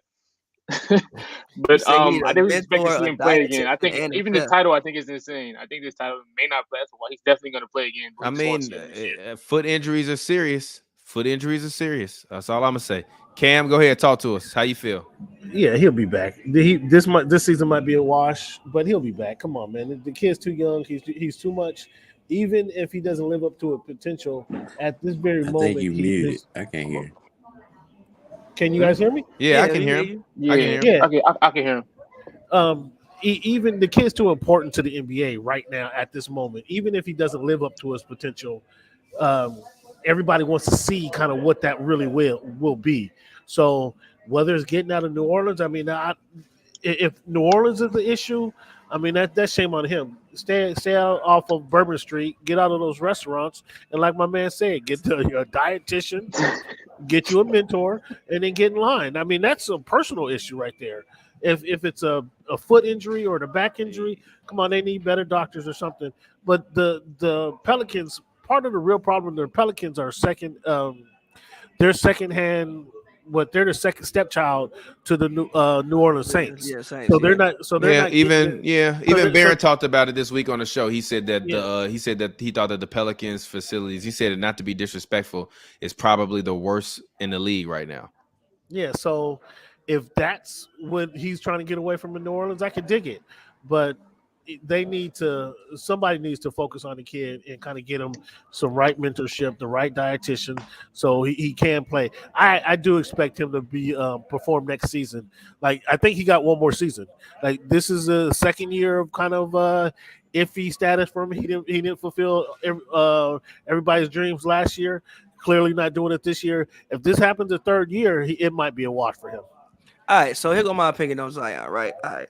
So first of all, the reason why I drafted Jonas Valanciunas in my fantasy league was because I said at the beginning of the year, I don't think Zion Williamson is playing this year. When they said he broke his foot, they said he broke the fifth metacarpal bone. I took it up on myself, do some research on what exactly the fifth metacarpal bone is. The fifth metacarpal bone is the bone that's below your pinky on like the outside of your foot. That is right below his Jones fracture. He doesn't exactly, unless he doesn't exactly, to my knowledge, have a Jones fracture, which if y'all know what a Jones fracture was, that's the injury that kind of ended Yao Ming's career. Excuse me. It's also the injury that KD had when he basically missed the whole season in 2015. And the reason why those injuries are tricky is because blood doesn't really flow to that part of your foot. Dr. Pavy. Like that. No, it doesn't. Not like blood doesn't flow. Dr. Pavy. Blood doesn't flow to like that part of your foot. So when they said that, with the homework though, I'm impressed. Yeah. So when they said yes, I do think his weight is an issue. But one of the reasons I said that I would have drafted Ja Morant over Zion even years ago was because I always thought his weight was going to be an issue in general. He just big, bro. I don't think he can lose that much weight. He just big. The man was 285 pounds and 18 years old. You put on weight as you become an adult because you just put on weight as you become an adult. If he even do an NBA weight training program and lift weights, he's gaining probably 10, 15 pounds by mistake, just by lifting weights. Depending on what he eats. Just off lifting weights. Like, I guarantee you his diet probably isn't even that bad. He's just big. 30 years ago, he'd be a defensive tackle. He would be the greatest defensive tackle of all time. If this was 1990, he would be the greatest. He'd be Warren Sapp. Plus 10. Settle down now. You have to have some hunger to achieve that status of like Warren Sapp. You have to be hungry out there.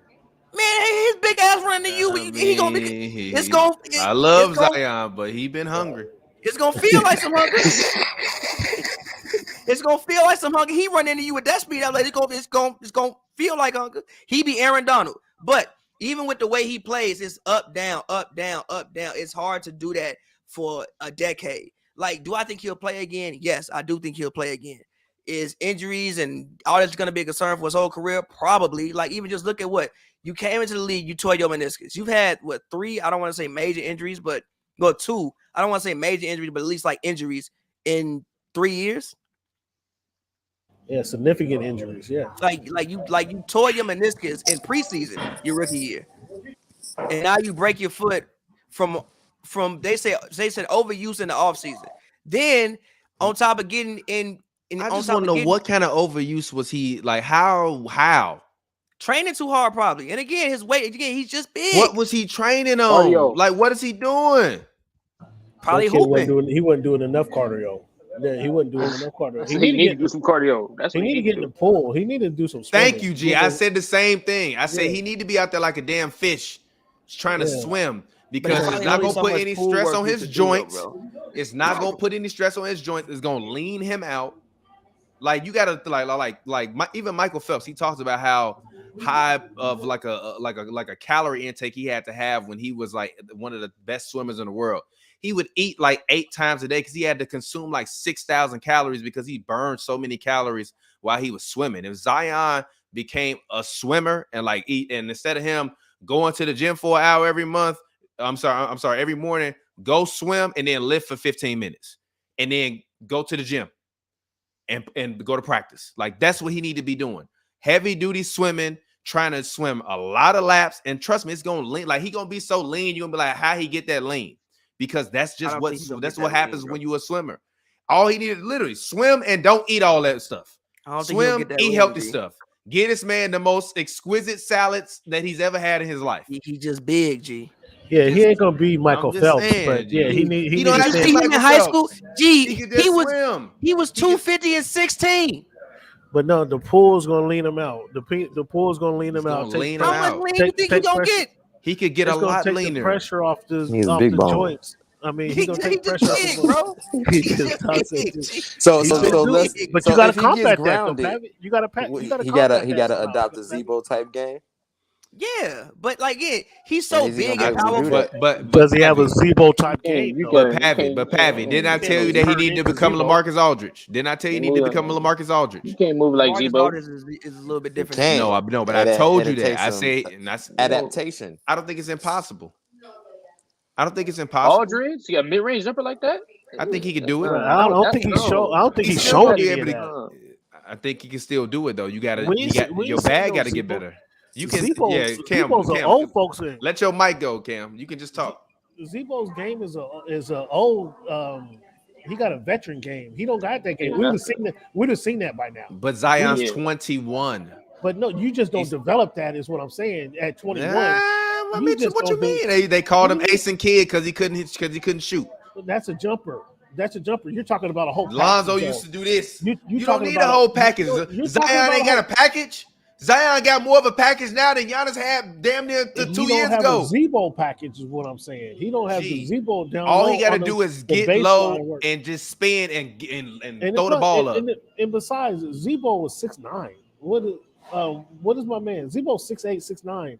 The old boy is 6'3". I saw 6'4". PJ Tucker score 20 points the day before yesterday. PJ had 20 points on the Cavaliers. I was like, what the fuck is going on? Do not tell me that Zion Williamson can't get his big ass on the block and give me some points down there. Who gonna guard him? He made Rudy Gobert move. Like I've seen him make Tristan Thompson back up. Again, that wasn't a Zebo type game. That wasn't a LaMarcus Aldridge type game. I disagree with that. What you mean? Zebo hit mid-range and was low post. You off base on this one. Zion don't have no mid-range. How? Where's Zion mid-range at? A face-up mid-range game from Zion? He's Zion 21. Williamson? I ain't never seen that before. Giannis ain't have a mid-range. He ain't have a three-pointer either. He got one now. Giannis don't have a mid-range. That's a fair. Giannis, that's a more fair comparison. What the fuck you talking about? That's a mid-range shot. What are you talking about? Not a face-up game though. So what? AD got a face-up game, and I hate that shit. He's shooting fadeaways while he's facing up. And he make them. I don't want to hear that shit. Yes, he does. Actually, Anthony. Actually, this is an interesting fact. Do you know that Anthony Davis leads the NBA right now in 2-point field goal attempts and 2-point field goal makes? Yep, and he's according to Basketball Reference. Points in the paint too. So let's talk about the real team, the team that's been ravaged by that young Omarion, aka Omnicron. But we still kind of in there. In that Ellie. How y'all feel about the Bulls? Illy, hold on, wait, stop. No, I can't. Illy, I want your opinion. What is the city like? That the Bulls I ain't Solid gonna say- basketball team again. So, listen. It's like, so the atmosphere. Like, if you a Bulls fan, you pretty much know you even when we bad, that's why the management didn't change as quick as it did, because the house was still packed out. So it was always gonna be rocking. Right now, it's electrified. Like, it's on a different level. And then coming off of the Sky winning the championship, transitioning into a Bulls good season, good start, looking like a playoff contending team. The city on fire right now. Like, I done seen clubs busting that I ain't seen bust. and this is exactly why. I swear it is. And if you ever been to a Bulls game, it's like going to the club. It's like Girls is in full red bottoms. They best on. Players got they best on. They first. Like, it's like pre-club. Shout out to Dr. Jerry Buss, because he created that atmosphere. Man, so that, and I called him. That's how I be on good Clipper games, on bad Clipper games. I call Chicago Lake Show Drive. That's what I call them. Lake Show Drive. That's it. I'm coining that phrase. So if anybody ever say that phrase, Lake Show Drive. The city is going crazy though. It's on a different level. Like, I've never seen so many miscellaneous people that don't watch basketball post Bulls highlight clips on their Instagram story. And I'm like, whoa, you watch basketball? I've never seen this before. So yeah, it's especially coming off the Sky Championship, it's on another level right now. Dog said they are riding the high of the Sky Championship. It's something to do. It's something to do. And that's the important thing, is like, after pre-COVID, it ain't been too much to do sports-wise or period. So the fact that, because I've been going to Sky games for the past 3-4 years. It used to be dead completely dead in there. Nobody. Once they started winning the last 3 games, oh my God. I'll put it like this.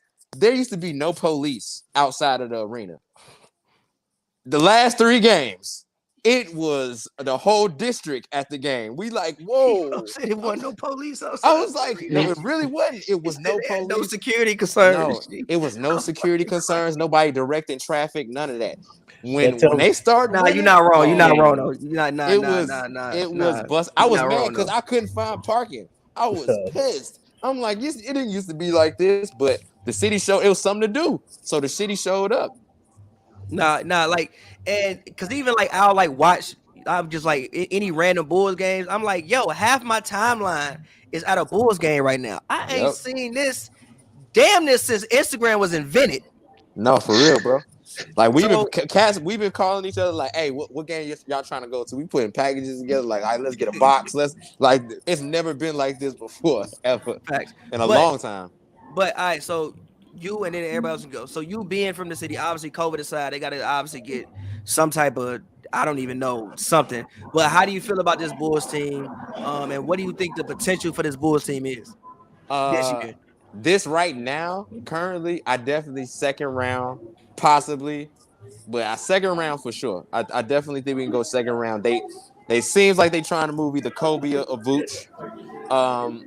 I do feel like they one piece away from actually being a contender, but they look good. And versus how we've been looking in prior past years, we'll take it. We'll take it. Like, any way they want to slice it, second round, exit, third round, it's gonna be a big step up and a step in the right direction for the organization. Cam, you making faces like you disagree with some of that. I mean, he said the Vucevic. You guys is already trying to get rid of Vucevic or Kobe White. You just trying to pick something up, or what's the reason for getting rid of him? Is it cutting that weight? Why were you trying to get rid of Vucevic or Kobe White? I don't know. From what I've been heard is that they feel like they missing another solid piece. And what piece? What is it? Like a center, a better center, a better center. Yeah, I was gonna say I've been hearing Miles. I've been hearing Miles Turner, and they're younger. That's not a better center, but a better it's center. It's not. That's not a better center. I'm not saying it is. I'm not saying it is. He's younger, and I don't think he's been given the opportunity to actually play his game. So I don't know. That who else they've been trying to get? Oh, I've been hearing Jeremy Grant. That would be solid. Oh boy. A couple other, and especially because Pat Williams is out for the entire year. Yeah. So you need somebody to replace his production that they thought that they were going to have. So it's you either got a power second forward or round. center. You got them go in the second round, and Second if they round. make it, if they got Jeremy Grant, what does Jeremy? No, I Grant got them take? going second round right now. Okay, and where Not does Jeremy winning, Grant take him? not winning second round, but I got them at least going second round. Does Jeremy Grant get him to the conference finals? It's a possibility. I'm gonna say this. Possibility. I'm gonna say this. The only two teams I think the Bulls can't beat in the East in the series, health. We're gonna just imagine everybody's healthy. Is the Bucks and the Heat. Anybody else, including the Nets, anybody else, the Bucks and the Heat. I don't think they can beat the Heat. I don't think they can beat the Bucks. Anybody else? I think Cam, I heard what you said. Stop the disrespect. Stop it. Stop the disrespect. You two on this Jeremy. Did you Grant not see them versus the Nets? They beat the Nets. Yes, they beat Exactly. So I don't want to hear that. We in the building. We all the way in the building. We all the way live. Don't give me none of that. No, we not. No, you guys might have no, we caught the COVID. That's the only reason why we've been slipping, because we caught the COVID. But once we get done hitting that with Omarion, we gonna be back out here and we whooping ass. We taking names, but we coming for everybody in Eastern Conference. Why we can't make the second round? Why we can't make the conference finals? Why we can't make the finals? You telling me Jeremy Grant? No, wait, stop, no. Illy sound like the only Bulls fan that got some sense here. Who would you rather in your starting lineup? Alex Caruso or Jeremy Grant? Come on, man. You answer the question. Jeremy Grant. Answer the question. With Jeremy Grant. Who would you rather in the starting lineup? Alex Caruso or Jeremy Grant? First, Illy, this is what these guys do. They was all on Vucevic. They was all on Vucevic. You gotta talk to another man. I'm talking to you. Because he the one making some sense. No, I'm talking to you. Talk to me. He's the only one making some sense. Who would you rather have starting? Was a man last season. Alex Caruso or Jeremy Grant? So, Caruso. Now you want to get rid of Caruso after a couple months? Did I say get rid of him? I said, who would you rather have starting at your power forward, Alex Caruso or Jeremy Grant? Well, come on, at your power forward, yes, but Caruso. Okay, then. So get rid of some guys. Kobe out there, you can get. They want to get rid of him. Wasn't Caruso part of your big time free agent acquisition? Why does Caruso got to get traded? What is Detroit gonna do with Caruso? They got enough guards. You just threw a Caruso or Grant. You just threw a Caruso or Grant. No, I said, who would you rather? No, because Alex Caruso has been starting at power forward since Patrick Williams got hurt. Him and Javonte Green. You telling me Jeremy Grant is a bad pickup for this team? If you don't have to get rid of Vucevic, that's a great pickup for this team. That's an amazing pickup for this team. He at minimum gonna give you 15 a night, and he gonna be somebody else to get the ball out of Zach LaVine's hand at the end of the game. Those would be quality 15 minutes right there. Those are 15 points a game. Those 15 from Jeremy Grant would actually be quality minutes. I'll explain. Jeremy Grant ain't been hooping. So I'll explain why they were so high and mighty on Vooch last year. Right? It's the new girl, new school syndrome. You get somebody that comes over, has been bad so long, and then you get somebody that look kind of good. You be like, "Oh, this is amazing! Oh, she fine." You know what I'm saying? That's because we've been bad for so long, or mediocre, so to say. So Vooch, I can understand the hype from last year because he's like, "Oh snap, we get somebody. Oh, he looking nice. Oh yes, and then you mess around and make the acquisitions that you made in the offseason. We look spectacular, and And Zach LaVine said something that really hit me because he was like, he's having the most fun he's ever had in his entire career. And you can tell that this Bulls team is not only winning, but they having fun together. And that's very important. And I haven't seen in a long time a team with so many new acquisitions click so fast and win so fast, so quickly. I haven't seen a team come together chemistry-wise and be like, bam, immediately. And you be like, what's going on? No, shout out to the coaching staff, too. No, this is the most exciting Bulls team since Lakeshore Drive. 96. Since literally, this is the most exciting Bulls team in almost 30 years. I'm dead serious. In almost 30 years. I don't know that Derrick No, Rose. they weren't. You like D Rose. The team was not exciting. No. You didn't like watching Luol Deng play basketball. The team, okay. I'll say the electricity I don't know, man. I don't know because No, this shit like different, G. now, it's different. But you had cats like Ronnie Brewer. People was knowing him on a first name basis, and he was Ronnie Brewer. So This is true. it This is was true. exciting back then. Dang, true. you had D Rose, you had Ronnie Brewer, even Keith when Bogus. even when Kurt Thomas was there. Kurt Thomas was there. It was a thing with him getting in at the end of the game, scoring a bucket or two, and everybody going crazy. So I wouldn't say not you have to go that far back, but I say that I feel like the city feels like we got a real chance in the next 2 or 3 years to win an actual championship. I'm gonna tell you what the goal is for the Bulls. You want Jokic to get mad at Denver and sign Jokic and replace him with Vucevic. Hey, listen, we do that. Oh, Cam, go ahead. Go ahead. We winning 3. What? Finals in 3 seasons? Yes, we're gonna make the finals this year. I'm holding you guys to this. We're gonna make the finals this you year. Gotta break you. If we get Jokic, if we don't make the finals in the next 3 years, I'm gonna get a Voice of the Fans tattoo on my arm. Nah, if we get Joker, we win in 3 straight. We get Joker, we win in 3 straight. Dead ass. Next 5 years. How are you getting Joker? Next you sound 5 like a years, Laker fan. No, Cam. The Bulls GM is the person who drafted Jokic, right? All right, cool, boom. I think Zach contract ends this year. I think DeMar's contract ends in 2 years, but he has a player or a team option. I think Vooch's contract runs out too. They'll have the money to have to create a max slot by that time. Here's what I would assume happened. Jokic's gonna get frustrated in Denver. Just the whole shit to been derailed. Michael Porter Jr. got back problems. Jamal Murray got the ACL. The whole shit gonna get derailed. Denver to Chicago. Chicago's a better city than Denver. Also, the people who were there drafting him, they are already there, and he fits perfect. Even if you look at just the roster that what they have, Lonzo was stupid that he won't be too old. Zach, hopefully he resigns, still stupid that he won't be too old. DeMar will be much older and probably won't want to leave. DeMar also bought a crib in the Gold Coast, so I'm sure he won't want to leave. Also, and Joker is Serbian. He's from Serbia. Oh, it's we deep out. They deep out. They deep. Joker's brothers in River North. Oh yeah. Joker's brothers in River North. They'll gonna have a time. They're gonna have a time. So you guys done revamp. You guys done revamp the whole squad. You guys done revamp the whole squad. Thomas got to go into the finals this year, and you guys talking about finals in the next 3 years. Yes, I do. Stop being a hater. Listen, Cam. When I watch the Bulls play, I think they have everything that they need, but they need to upgrade over Vucevic. They need Jokic. All right, let's go ahead. Let's move on. Wait. I'm sorry to derail the show. Go ahead. Joe, you hearing this? You hearing this garbage? His team trash, so he can't even talk. Wait, hold on. That hat makes me angry. I'm not rocking the sight of that hat makes me angry. I'm not rocking with that bullshit. My bad. So it's not even registered. Is it a Mickey Mouse logo on that hat? What do you need that for?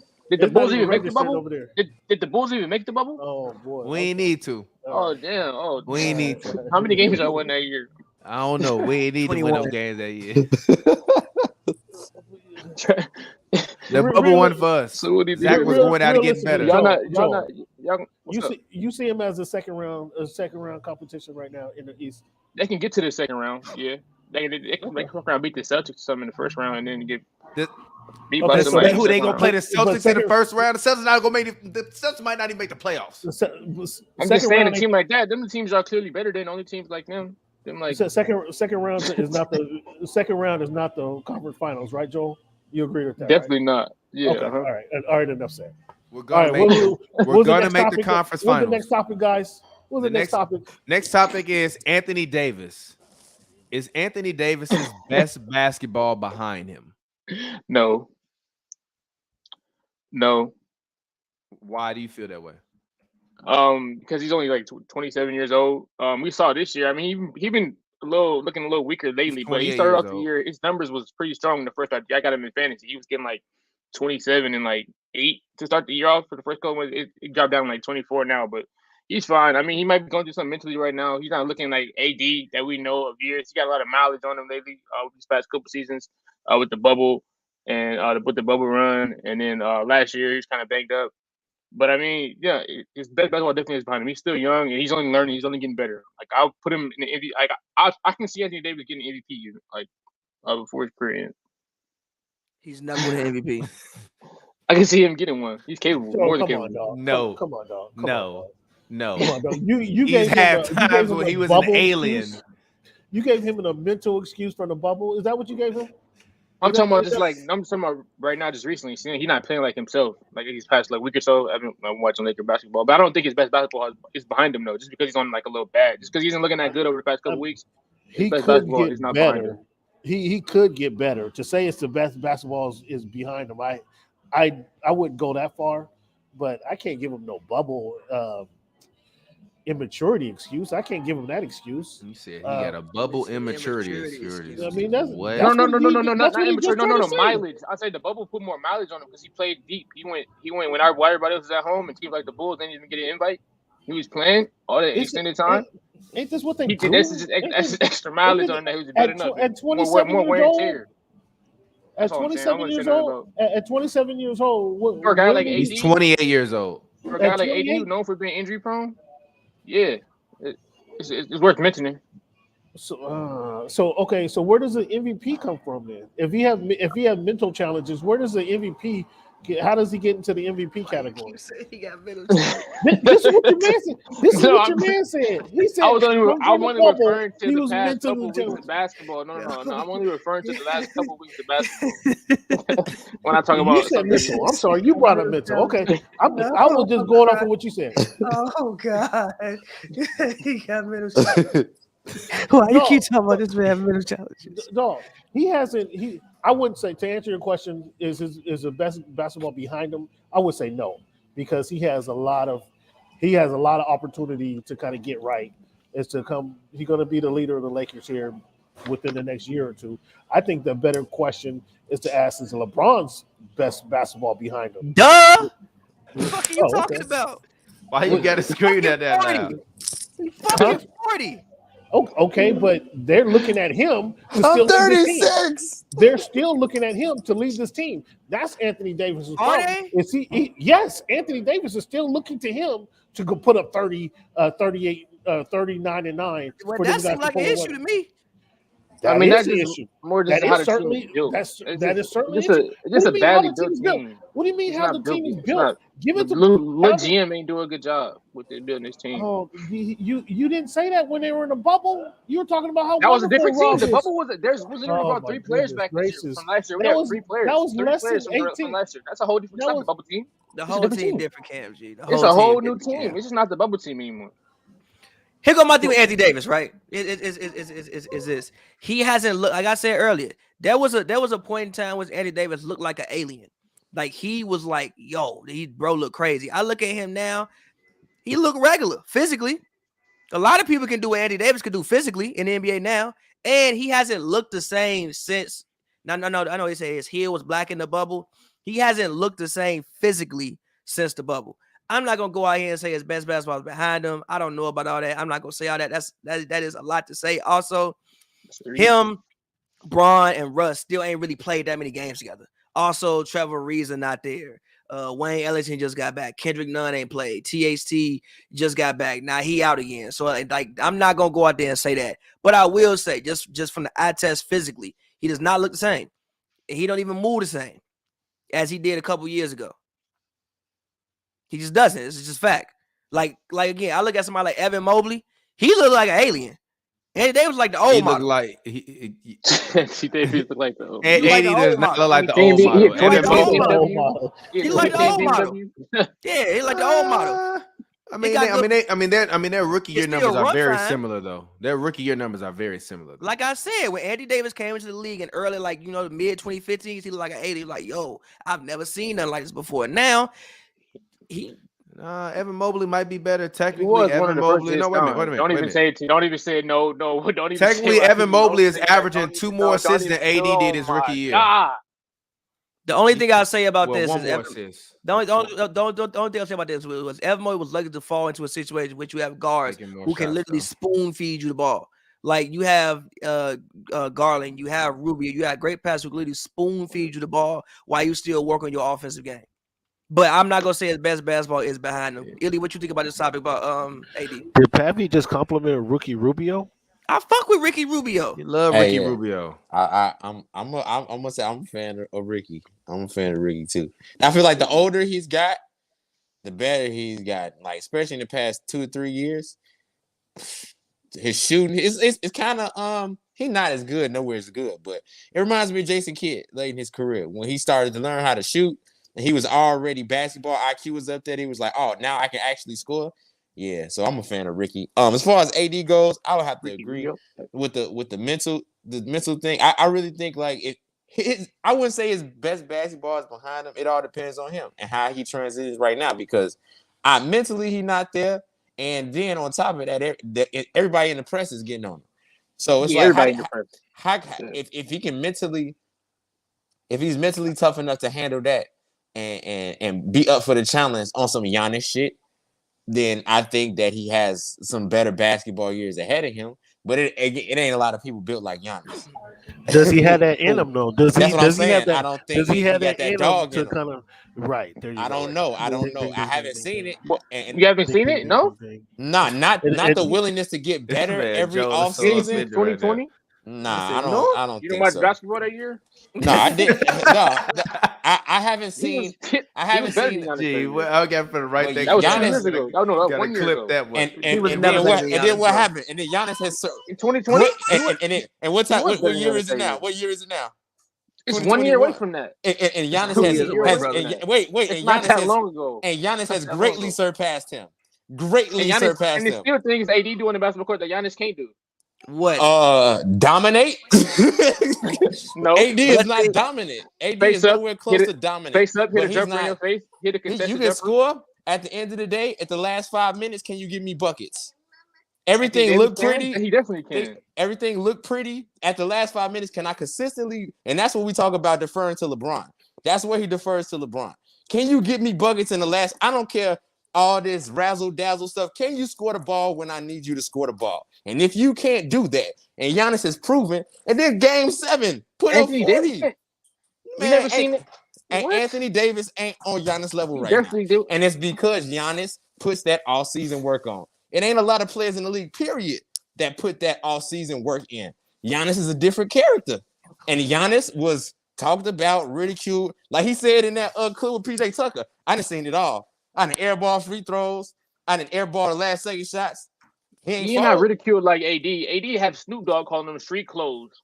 He got Wood Harris on his head. He got. You chose to play. You chose to play for the Lakers. Cities. You chose to play one of the biggest. But the pressure's still not the same playing in Milwaukee. It's not the same at all. It don't matter. At the end of the day, you got a hoop. That's what you got to do at the end of the day. He delivered the championship. I'm rocking with Illy here. I'm rocking with Illy here. He might have the most basketball knowledge. Listen, everybody I heard. Tyler Hero's MVP-ish in the bubble. I don't count the bubble as a real basketball fan. Exactly. No. Can you show us that Mickey Mouse logo on the side of your house, Joe? Hell no. The bubble was some shit they scraped together to give the people a product. The bubble was a basketball bullshit. The bubble was like the basketball tournament. How come everybody wasn't balling down there then?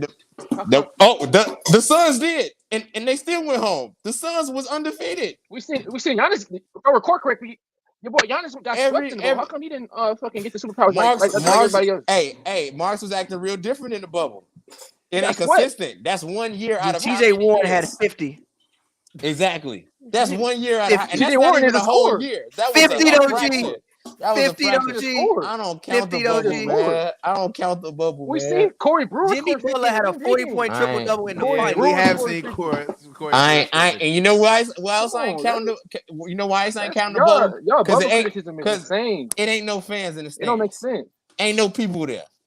So the bubble was a glorified LA Fitness. For niggas who can hoop. The same circumstances though. That's it. Like everybody's playing with the same circumstances. It's different. It's different. And then these niggas played in one city the entire time. Man, that's an advantage for everybody or just for one team? Does everybody get that advantage or just one team? No, not just one. It depends on if you close enough to your home. Everybody. Like the Heat. Hey, the Heat ain't going to the fucking finals in a regular season like that. Why not? They ain't touching it. That Heat that year, Tyler Hero. Where's Tyler Hero been at? Where's the milk Hey, he cart? on my fantasy team. Where's the milk cart? You leave that white man alone. Hey, where has he been since the bubble? Leave that white man alone. Where's Tyler been since the bubble? I can Tyler name Rose 1,000 players. He's the front runner for 6th man of the year this season. Tyler Rose is a very good basketball player. He's a front runner. Giannis did sprain his ankle twice in the bubble. They also lost one game with no time left on the clock, G. Like, it was literally 0 seconds. One game with no time left on the clock. I'm not counting the bubble. I'm not counting the bubble. I'm not counting the bubble. This man Steph Curry. Get better. You just got to get better, man. Play under the same circumstances. Okay. Get better. But the team that won don't get their credit. They get their credit with an asterisk. How does that make sense? I give one man the credit from the bubble. I give one man the credit from the bubble, and that's LeBron James for bringing those guys together and keeping that camaraderie together throughout the time in Orlando. He gets enormous credit for that when other people couldn't do that. I feel you, Joel. Other people could. Everybody had that same opportunity. Everybody did step up and bring their unit together. LeBron's leadership. That was the best leadership I've seen. So imagine if they had to play the Suns in the bubble playoffs. Imagine that. They would have whooped their feet. Nah, I don't know. Yeah, they would have whooped their feet. They was I don't know if the Suns weren't there. Yeah, what does that mean? The Suns were not ready that year. But listen. How y'all just skate past that? Stop. Wait. This man said they gonna whoop their feet. What sadistic shit is that? Did the Suns not go undefeated in the bubble? Yes, you got your feet whooped. Yeah, but they were growing. The Suns also really. That's proving my point. The bubble was fraud. The Suns were a really good team. That's the same team that fucking went to the finals the next season, minus Chris Paul. Like Scott say, the bubble was a government experiment. So stop. Everybody stop. If it's the same team, if it's the same team, that roster was cold. So if it's the same team, the Lakers don't guarantee beat them. Then that's not a guarantee. How? Because the Lakers were fucking insanely good. They had the 2 top 5 players on one team. They went undefeated. Money, but they weren't moving like that. How do we know? They wasn't even allowed after going undefeated to play in the playoffs. The Lakers. How do you not let? And that's why another reason why the bubble was bullshit. How do you let a team clean house and then like, yeah, I still got to go home? What was we here for in the first place, man? Why was we here? Because it's stupid. The rules was dumb. Everybody was being confused. They needed bodies at the They time. needed a product to put out for business. That's what they needed to do. Everything they needed to save the season. That goes for every team. That goes all those. I know all the advantages you named for the Lakers and the Lakers in the bubble. I completely understand. Go to the opponent. I completely understand. Everything that's why TJ Ward scored 50. That's why Tyler Hero is playing like Jordan. I get it. People was acting different. He's not a very good. He's a really good basketball player. Is a good basketball player. He's good for my fantasy team. Shout out to that brother. In real life, he's not very good. Shout out to Jack Harlow too. He's good. He's pretty good. Nah, very good is a consistent person who's putting. He's winning 6 man of the year this year. Consistent numbers. He's winning 6 man of the year. Last year, where was he at? Jack Harlow. All right, he's young. All right, okay. Let's stop excuses. Let's stop arguing about the bubble. Let's stop arguing about the bubble. Yeah. Let's get off the bubble. But it was BS. Let's get off the bubble. No, it wasn't. It was very legit. One of the most unique situations in NBA history. The most and good. Congratulations. That will never be forgotten. Exactly. You and your Mickey Mouse hat will never be forgotten. Okay, so this Bulls team is gonna be forgotten. No, we not. Is it too early in the season? Y'all lucky. Is it too early in the season? Is that why you're saying we'll be forgotten because it's too early in the season? Because y'all not necessarily like y'all pop out on KD. Huh? Oh, he did. Siakam dunked on KD. Y'all don't pop out on paper like that. My dog Lonzo leading y'all. He the reason why y'all that good. Is it too early in the season to call us good? Is that? Are you saying it's too early in the season to call us good? It's too early to find out that we contender or not. Is that why? Because it's too early. You're not contender for the championship. Not a championship contender, but you're a solid team. I give you that. Okay, I'm just trying to. Yammed his ass. Yammed his ass. Good Lord, KD. See that bench look cool. The man playing defense, man. Get off the man. At least he was there at the rim. He trying his best. He was there at the rim. He tried to set his team. Dunked on. But all right, so let's talk Lakers. Actually talk Lakers and not Lakers from the bubble. Should they make trades? Are they contenders? Joel, what are your thoughts? I saw some reports out there that there are rumors that there's consideration for a Russell Westbrook for Ben Simmons trade to the Lakers, which would be insane. But what are you all's thoughts about that? I think it's very unrealistic and just a bunch of clickbait. Also think the Lakers are Lakers finna be fine. Like pretty much, I think so. We're on a 2-game win streak right now. Without Anthony Davis on the court. But we still coming together. LeBron has been looking really good as of late. Averaging, I think, like obviously you've seen everywhere 30 points, like 9 rebounds, 8 assists, just looking like doing old LeBron stuff as of late. And he can continue that throughout the year. He says he's getting healthier. He's talking about how his health is feeling better. He's starting to feel the abdominal injuries and bothering that much. To the groin injuries, finally not really bothering that much. So I think even though the team is really built, but I think the sky is still pretty much honestly the limit. I don't think the Warriors, even the Suns, or like these teams, top teams, Jazz, really want to see the Lakers in like a first or second round series. So, yeah, teams better watch out. I don't think nobody's gonna be targeting the Lakers. Oh shit, like let's play them. We want to see them in the first round. We want to see this team. I don't think that energy won't be going around the league. Never. That's no time soon for a LeBron-led team, pretty much. So, but yeah, just stay tuned. This is a long season. We can be all right. We'll finish at least top 4. I think top 4, top 5, hopefully, once we get it together. No, but I feel you. Pavi? Should they make trades? Not yet. I think they should wait till their team get actually on the court. What? If their team ever get on the what you mean? Won't be a large enough sample size. I ain't gonna lie. I would trade Russell Westbrook right now for Marvin Bagley and Buddy Hield. For Marvin Bagley? Oh, no, not trading for Marvin Bagley and Buddy Hield. G. You lost your mind. Yeah, I'm not doing Bron, that. You getting your ass back on it. You just saying they should have made. That's who they should have went and got first. I'm not doing it. No, number one. No. Russell Westbrook done won the Lakers like 6 games this year alone. Russell Westbrook ain't the problem. Especially as of late. Russ been fine. Russ ain't the problem. I think LeBron needs to adjust. Anthony Davis needs to play better. And they need to play with more heart and intensity on defense. And again, they still have to figure out how to play together. Like too many times I see LeBron with the ball in the middle of the court and Russ in the corner. You traded for this man, bro. Bron, you the smartest person on planet Earth when it comes to basketball. Why the fuck is Russ in the corner, G? Because he don't like him no more. I'll just keep it G with you. I'm not a Westbrook fan. And I think I'll trade Westbrook for anybody at this point right now. No, Westbrook fan? No, I'm not a Westbrook fan because I think his IQ is very low. Very his very IQ low. Is low? One of the best passes we ever seen in NBA history? Come on, man. What's going on, y'all? What's going on? I'm just asking the question. Like, what's going on? I'm gonna say he puts up passing numbers because his usage rate. He puts up good numbers because his usage rate is so high, just like James Harden. Because his usage rate is so high. Yes. So if I dribble the ball down to the last 10 seconds and I don't shoot the ball, whoever I pass it to has to shoot. And if whoever hits, I'm gonna get that assist. And that's just simply how it goes. That's how Westbrook plays basketball. Every time he comes down, that's what he does. Every single time. For the most part, when he was getting his numbers, yes. I hope his usage rate is the highest. When he's averaging a triple double, his usage rate is 1 or 2 per time. It's him and James Harden. That's it. That means I hold the ball, I have the ball 75% of the possession. If I don't shoot myself, then I'm going to pass it to somebody, and whoever I pass to has at least between 3 and 5 seconds to shoot the ball, and that's it. So whoever else is hitting and scoring, it's coming out of my hands because I run and control the game.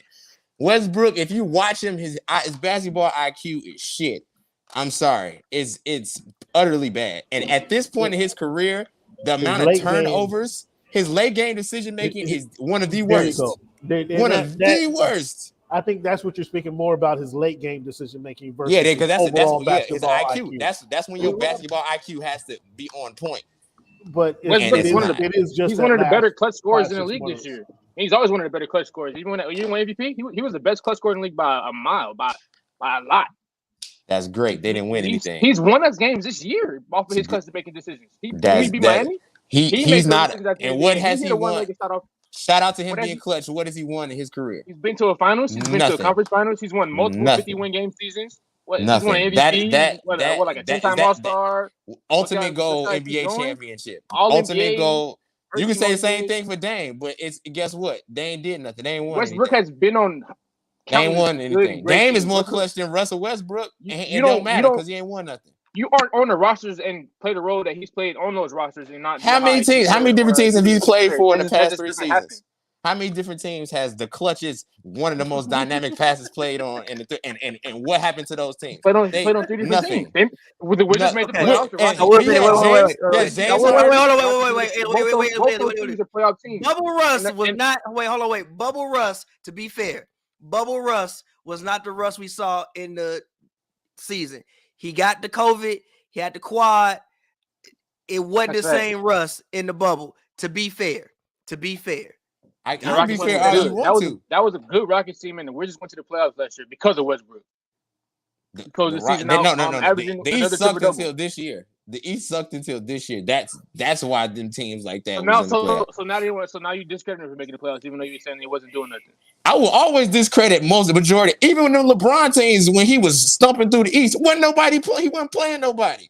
But you just said the teams wasn't doing nothing, but so making the playoffs, they're still doing nothing. And the Raptors were solid. They're not winning. And the Wizards was not that good of a basketball team. Daniel Gafford was his center. Who else was getting minutes for that team? Westbrook's not a winner. He has a low basketball IQ. He's not a winner? No, he's not. He's not a winner. You know how many good teams he's been on? He's been on good team after good team after successful teams making deep playoff runs. Who was the leaders of those teams? Wasn't him. It could be. No, it couldn't have been. No, it couldn't have been nothing. It's Harden, KD. Who else? Where did he lead OKC? Where did OKC go? Nowhere. They went to the playoffs when he won. They win nothing. They won nothing. It's a lot bigger than just Westbrook. You gotta look at the teams put around. No. It is Westbrook. Listen, Westbrook is a crybaby. He's a diva who acts like James Harden when they don't get their way. How many times have we seen Westbrook complain about a call, don't get back on defense, and in transition the other team scores? I can make a highlight reel. He's not the only superstar who do that. No, he's not. James Harden does that as well. Blake Griffin, players who divas. Gilly, you gotta come on more often, bro. You're the new villain of the show, bro. Divas and people. Wait. You can't do like Thanos, bro. Divas and people who aren't winners do that. That's what they do. Does Giannis do that? I don't know. LeBron does a lot. LeBron been doing a lot of whining to the refs as of late. I don't know. LeBron. A lot of that. Yeah. But guess what? LeBron is a champion. but you just said champions don't do that. No. LeBron can do that because he is a champion. Because at the end of the day, he's still gonna get the job done. If you don't get the job done, like the people I just mentioned, who can't get the job done when it comes down to it, T-Mac will forever be the person who couldn't get past the first round. He can be a great, amazing player, but if you can't get the job done, the reason I bring you in here is to win games. If you can't win games and get the job done, then you're not that guy. Don't win games. You're not that guy. I'm pretty sure Westbrook has probably won more than 55% of the games he's played in the NBA easily. Let's talk about playoffs. He doesn't win games. And also, this is something Patty always brings up. Winning is a lot more than just winning the championship. It is. It's a whole lot, and he checks every other box besides that winning the championship. I completely agree. Conference finals, second round, MVPs, first team All NBAs, all that other stuff that you need to be considered a winner. He checks off all those boxes. I completely agree. You know what I mean? Westbrook has hindered every superstar. They played better. Paul George had his best ever career season with Westbrook. No, Kevin Durant had great years with Westbrook. Bradley Beal. Are you talking about statistically? Or are you talking? You talking about statistically? What statistically? Because if winning is more than that, these numbers are way more than that as well. Don't let the numbers fool you. Numbers fool a lot of people, like the analytics. Yes. Oh, he had his best season because he put up 23, this, that, and the other. But did they win? No. When else has Paul George finished top 3 in MVP voting? Well, hold on, wait a minute, because I disagree with that, because I was arguing with Pavi about this in regards to Michael Jordan, him and Glasses Malone, because they were saying that Michael never had a winning season without Scottie Pippen. I'm like, yeah, but he still made the playoffs. They were 30-52. They still made the playoffs. They were 30. They still made the playoffs, G. They still made the playoffs, G. Long story short, Westbrook needs to be traded. That's all that it boils down to. That's all No, it he boils don't. down to. No, he don't. He takes a lot of the load off of LeBron, and he gives somebody who can run the offense through when LeBron Listen, isn't there. man. And even when LeBron is there, somebody else who can run the offense for him. Westbrook is older. He ain't guarding nobody like he used to no more. He can't shoot. That's never improved. And on top of that, this is one point I would love to make because why I feel like Westbrook has never reached his max potential. He's never had a good coach. He's always had rookie coaches. I agree with that. He's always had rookie Frank Vogel coaches. not a good coach, G.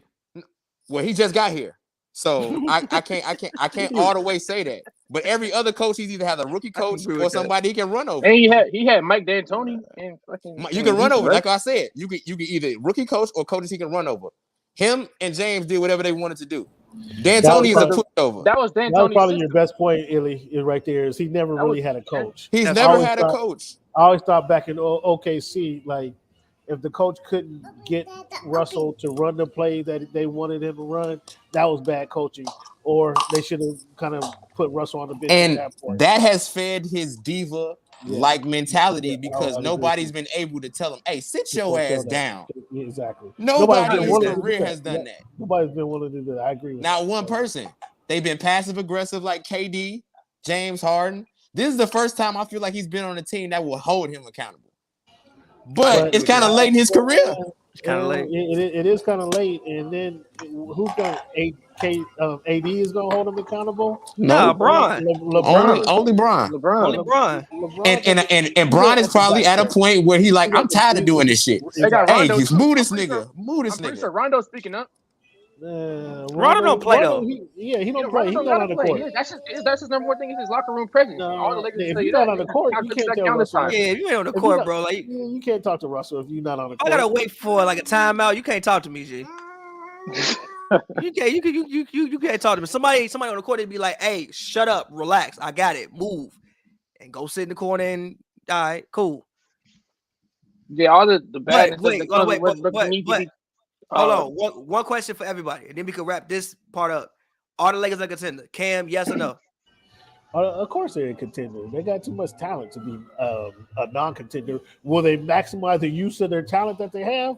Probably not, because we haven't seen that. We haven't seen that thus far. But of course they're a contender. Yeah. Okay, moving along. TP, yes or no? No, they're not a contender. They don't have what it takes. They don't have what they need. LeBron is old. He's a step and a half slower. He won't be as good as they need him to be. Anthony Davis is no longer as dynamic as he used to be. He used to be a perennial game changer. Now I think he's just a perennial all-star, and I think that's a big difference between a championship run and you getting hurt in a championship run and LeBron finishing that, even though it is a Mickey Mouse ring. As I said, it's still a ring, however they want to phrase it. It still happened. I still saw Jimmy go out there and do it, but I also said he wasn't going to do that shit again, and he never did that shit again. Been a year. Whatever. Regardless, they're not contenders. Russ, I love Russ, but I can't see Russ being the starter on a championship winning team. So, no, they're not contenders. Joe, yes or no? Quick elimination. Lakers have 3 top 20 players, so whenever you got something like that on one you roster, do good, dope. And 2 of them are top 10. You on that fucking sugar? You are in pen. You sipping that wine? Sharpie, ink contender. You are guaranteed to be there. Teams don't want to see you in the first round. Teams don't want to see 3 top 20 players on the court at one time. Teams don't want to see that. No, that's a headache. Teams don't want to see that. You said he got 3 top 20 players on one team. And what you mean? Who? Westbrook, LeBron, and AD. Name the top 20 players. No. I don't think Westbrook top 20. No, stop. You didn't want to go down this road. Now we're about to go down this road. Name the top 20 players in the NBA right now. Top 20? All right. Paul George. Who's somebody? Paul George, LeBron. Darius Garland better than Russell Westbrook. Well, I'm not going that far. You started with Paul George? No, you started with Paul George? Going that far. No, come on. You got 2. Let's go. 2. Don't. I hope you don't start. Internet can't stop free. Don't let internet stop freezing. Giannis, Jokic, Luka. Okay, that's 5. Dame. Okay. 6. No, not really. This season, not really, but okay. 6. Shit. What's some more teams? Levine, Booker, Chris Paul. Okay, you at 8. Shit. Name some teams. Top 20, brother. Fox. Top 20. De'Aaron Fox top 20 in the NBA. What fucking could be. Fox? Oh, John. All right. What Take him with Fox? John Morant. John Morant. John Golden Fox? State. Golden RP. State. Oh, John Morant. What? Curry. John Morant. Okay. Curry. That's All right, 10. where you at? You say De'Aaron Fox? No, take him off. Put John Morant and Curry. That's 10. Okay. All right, go ahead. Bam, Rudy, Jimmy. Okay, 13. He's getting tough. It's like, I can. What's some more teams? You need us to name teams. G. Tatum. Okay, Tatum. Tatum. Okay. Jaylen Brown. Wizards. Jaylen Brown has not been better than him this year. I'll give you that. Nets. He ain't been available. He ain't been available. Oh, I didn't say Kevin Durant and Harden. Okay. All right. Okay, so you at 16. 16. Okay. 16. Who else is out You there? got 4 more, and you got Russ in there, right? Russ is what, 17, right? I mean, I'm asking you. You got Russ in there. Oh, Russ, yeah, he's in there. Russ, so 17 Okay, is so right. you got 3 more. DeRozan, he get the nod this year. I said Donovan Mitchell. Oh, Donovan Mitchell. That's 18. 19. Is Wait, Rudy did we say Gobert AD in your and top LeBron 20? yet? Wait, did we say AD and LeBron yet? Those are the first two. Okay. Those are the first Is two. Rudy Gobert in your top 20 there, Joel? Yeah, Who he said better him? be. I said him. Yeah, You said him. Oh, you did? How you Okay. mentioned him? We said him. You had Jokic, right? Yeah, I said Jokic. No Trae Young. Trae Young is in there. Trae Young. No Jared Allen this year. Oh, and Embiid. Okay, that's 18. Oh, Jared Allen for sure. He's a hooper. 19. Stop talking. They setting you up. Stop talking, bro. Stop talking. Russ been better than Jonas Valanciunas this year. Yes. No, he hasn't. Yep. Yes. No, he hasn't. Kinda. But Valanciunas probably only got him on percentages. He got him on stats, but but I mean, he got him somebody on said stats Dylan too. Brooks better than Russell Westbrook. Man, shut the fuck up. Whoever just said that. I don't even agree with that. I don't. That's Shut terrible. your ass up. It's horrible, man. No, not Dylan Brooks. So Brandon Ingram better than Russ this year.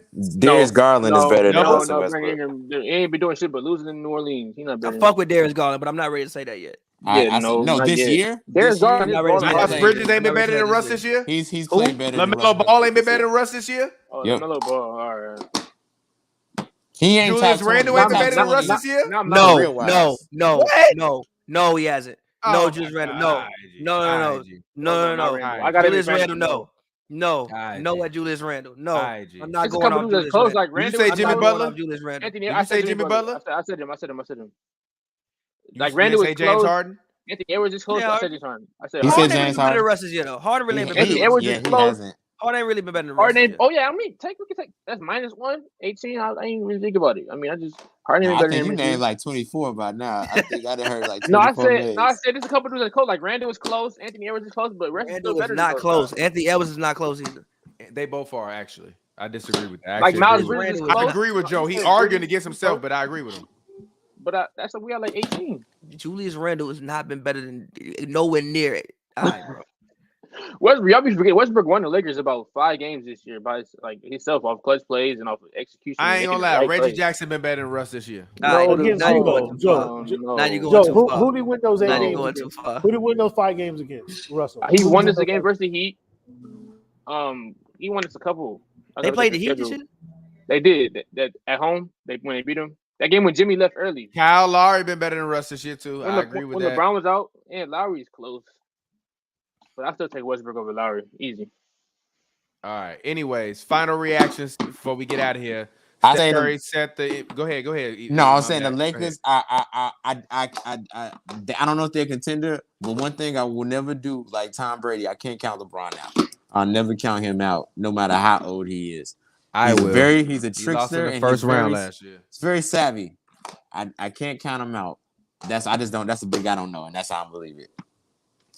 All right. So final topic before we get out of here. Steph Curry set the all-time NBA record for 3-pointers as we began the show. Illy and Cam, you all were not with us earlier. I just want to get your thoughts on the record. How highly do you value it? How much do you think this adds to Steph's legacy, and where do you currently have him placed in the pantheon of greats in terms of top 50, 25, 15, 20, whatever? I'll let you go first, Cam. I mean, He's arguably in the top 10 right now because of his production. He's a champion. He is a champion. He is a leader. 3-time champion. He 2-time is MVP. And he is a leader. He is kind of the engine that drives that team. And this season here, I wasn't sure. I wasn't on board with all the Golden State talk, which everybody was resurfacing this season, because I didn't expect this type of performance coming back from this Warrior team. But he's showing this season that I give him more credit for what he's doing this year than what he's done in the past, because the league tried to move beyond the Warriors, but then he's keeping these guys relevant. The 3-pointers, I mean, that it goes without saying, bro. He's just shooting a lot more 3-pointers than a Reggie Miller did, or even a Ray. Not really. That's actually a lie. What do you mean? He's shot 2,000 less 3-pointers than Ray Allen in his career so far. He's just making what is he shooting per game, though? It don't matter. Ray Allen took like 7,000 threes to make 2,900. Steph ain't took over 5,000 threes yet. That's what I'm saying. Yeah, I think that's because he played much longer than Steph. The time frame is different. It's because of the time frame. I think if you look at the threes per game, he's taking more threes per game than it's just historically grown. The most Ray ever took in a season was 8.4 threes per game. And Steph is over that number. Ray Allen played for 17 years. And the most threes he ever made in a season was 269. And that was the year. And that was what do you got Steph at? What do you got Steph at shooting per game? You said Ray is at 8. Was that at 8 per game? Oh no, he said Ray's a lot. His best season was 8. Steph's highest season was 13.4, which is this year. But he make it 40%. Yeah, exactly. So like I was saying before I was rudely interrupted, Steph Curry is shooting more threes per game, and that number has just grown. Yeah, but you got to talk about. But all I'm saying is he is shooting. I told you, Harden gonna pass Ray Allen more with the next 2 threes. No, years, stop. He is shooting more threes. I agree, but he's taking less shots to make more shots. That's all I'm saying. Oh yeah, no. Yeah. Which is all I'm saying. He's taking less shots to make more. That's all I'm saying. He's been more efficient. So I know his volume has been higher and the output has been higher, but he's taken technically less 3-pointers in his career than Ray Allen has up to this point. No, but I mean, Steph is legendary. You can't argue with his output. And like I said, what he's doing this season with this Warriors team, I kind of didn't expect them to kind of be right there in the top 4 of the West. This resurgence is impressive, I'd say, bringing these guys along, and then no telling what they're going to look like when Thompson comes back. So all credit to Steph Curry for doing what he does. But I do have a question for you guys, and not to derail the show again. Why you always say that, and then you derail the show? Go ahead, talk to me. I just got a question that came up. Talk to me. I ain't in a rush. Somebody I was talking to. Steph Curry lined up on the wall with Kevin Durant lined up on the wall. Who you taking? Give me Steph Curry any day. What do you mean by that? Just if you picking your squad and you see these guys lined up on the wall, are you taking Steph Curry? Or you taking Kevin Durant? Who said that shit? What do you mean by that? That's Drewski. Oh yeah, exactly. You mean like if I'm playing pickup? If you playing pickup hoops, Kevin Durant playing who? Give me Steph Curry. If you want me to take somebody's career, give me Steph Curry's career over Kevin Durant's career. Give me Steph Curry, period, over Kevin Durant. If we Give me playing KD. one-on-one, if we playing one-on-one, all I do is set screens and play defense. Gee, I'm setting screens. I'm saying Steph, G, I'm going to set every screen, bro. Run around these shits. I'm going to throw you the ball. Throw me the bitch. I'm going to throw it back to you. You don't even got it. In a one-on-one, he ain't saying one-on-one. You don't got to set no damn screen. You said one-on-one. You don't got to set screen. He didn't say one-on-one. The words one-on-one never came out of his mouth. He didn't. No, he didn't. No, he didn't. You said it one-on-one, TP. He said who? TP, you said it one-on-one. No, I didn't. I said no, I didn't. I said I'm taking him. You said if it's one-on-one. In terms of me having to choose between them, not like in a one-on-one. I mean, like if it's between Katie and Steph, I'm taking Steph. Man, we talking about one-on-one basketball play? No, because he's 7 feet tall. Exactly. Pick up hoops, right? And pick up hoops, yeah. If you start in your 5 and you got KD over here, you got Steph over there, who you Steph take? Curry. I'm taking KD. He's 7 foot. But I'm talking about setting screens. You don't have to set no screens for KD. You got to Run guard the ball Steph. and get out the If way. we run a full court, you got to guard him all the way up the court. Okay, that's cool. Yeah, I'm leaning towards KD. You kind of got to say same for KD. Can pull from 30. KD can pull from 35. KD not just he not Steph Curry. No. Steph Curry walking up and pointing. Steph Curry walking up, pointing to the half court line and pick up and pulling it. Steph Curry and KD. If we had a Steph Curry, KD ever won a unanimous MVP? He got 2 MVPs. He got 3 rings. You quiet. If we had a pickup game, I'm probably gonna go with Kevin Durant. If I'm building a team, like an actual NBA team, if you're a GM, I might pick. If I'm actually GM, I might pick Steph Curry just because of the fact that the way he plays the game of basketball, other people, he doesn't compromise other people's positions. So I wouldn't like. So if I'm doing that, if I'm picking careers, I'm gonna take Steph Curry's career over. I think Steph Curry has had a better career so far than what KD has had. You talking crazy? Like KD ain't saved Steph. Look at this guy. Look at It don't matter, bro. Still like 3 1 and 2. Steph has had a better career than what Kevin Durant has. Now, who I think is a better what? KD saved Steph. Why he talking crazy? What you say, KD? What? He saved Steph. He saved what? He ain't saved nobody. He had a ring before he played with him. How you save somebody? Talk about a fluky ring. When everybody was hurt. You want to talk about a fluky ring? No, you want to talk about. Talk to me about the Disneyland ring. You want to talk about a fluky ring? At least people were on the court. At least everybody was on the court. All right, bro. I don't know about save. That's a little bit strong. He saved his career. That's a bit strong. He didn't save his career, but he saved him. Boy, that's strong. That good though, boy. The same for what? You saved him for Bron. He saved him for Bron. So that was a Cavaliers hat a few years ago. Is that what you saying? Is that what no. I'm a diehard. Always gonna make a compare. I'm from LA. Always gonna make a compare. Okay. Yeah, it was just a question that I was interested to get your feedback on. Yeah. Yeah. So that's all. Fair. Yeah. Just TP just laughing at KD like he ain't because he's not Stephen Water or Curry. He saved that man. Steph Curry saved him. I recall him joining the other man's team. But anyways, let's go ahead. Let's get ready to get up out of here, man. Everybody, Illy, get your final plug in. Talk to the people. Let them know where they can find you at. Hey, what's up? Hey, what's the up? Little one over there. Look. Hey, how are you? Say words. Oh, what's up? How are you? I thought it was in water. Yeah, you spilled the water. Good. Yep, she just spilled water. But anyway, follow me at the boy Illinois. Steph is in my pantheon. I definitely would say top 10. He's one of those players who not only is a champion and great player, he changed the way the game was played. And it's not a lot of players you can say and pin that on and say they changed the way the game was played. It's amazing to watch. And on top of that, in a world that was dominated by dunks and everything like that, he's made watching people shoot 3-pointers exciting, which I don't think anybody would predict. And it's become a thing from the NBA on down to grade school. Everybody wants to shoot the ball and turn around like they already made it. He's a phenomenal player, and he's box office. So, all right, we appreciate you. We'll get up with you next time. Thank you for sliding through, man. Love, my guy.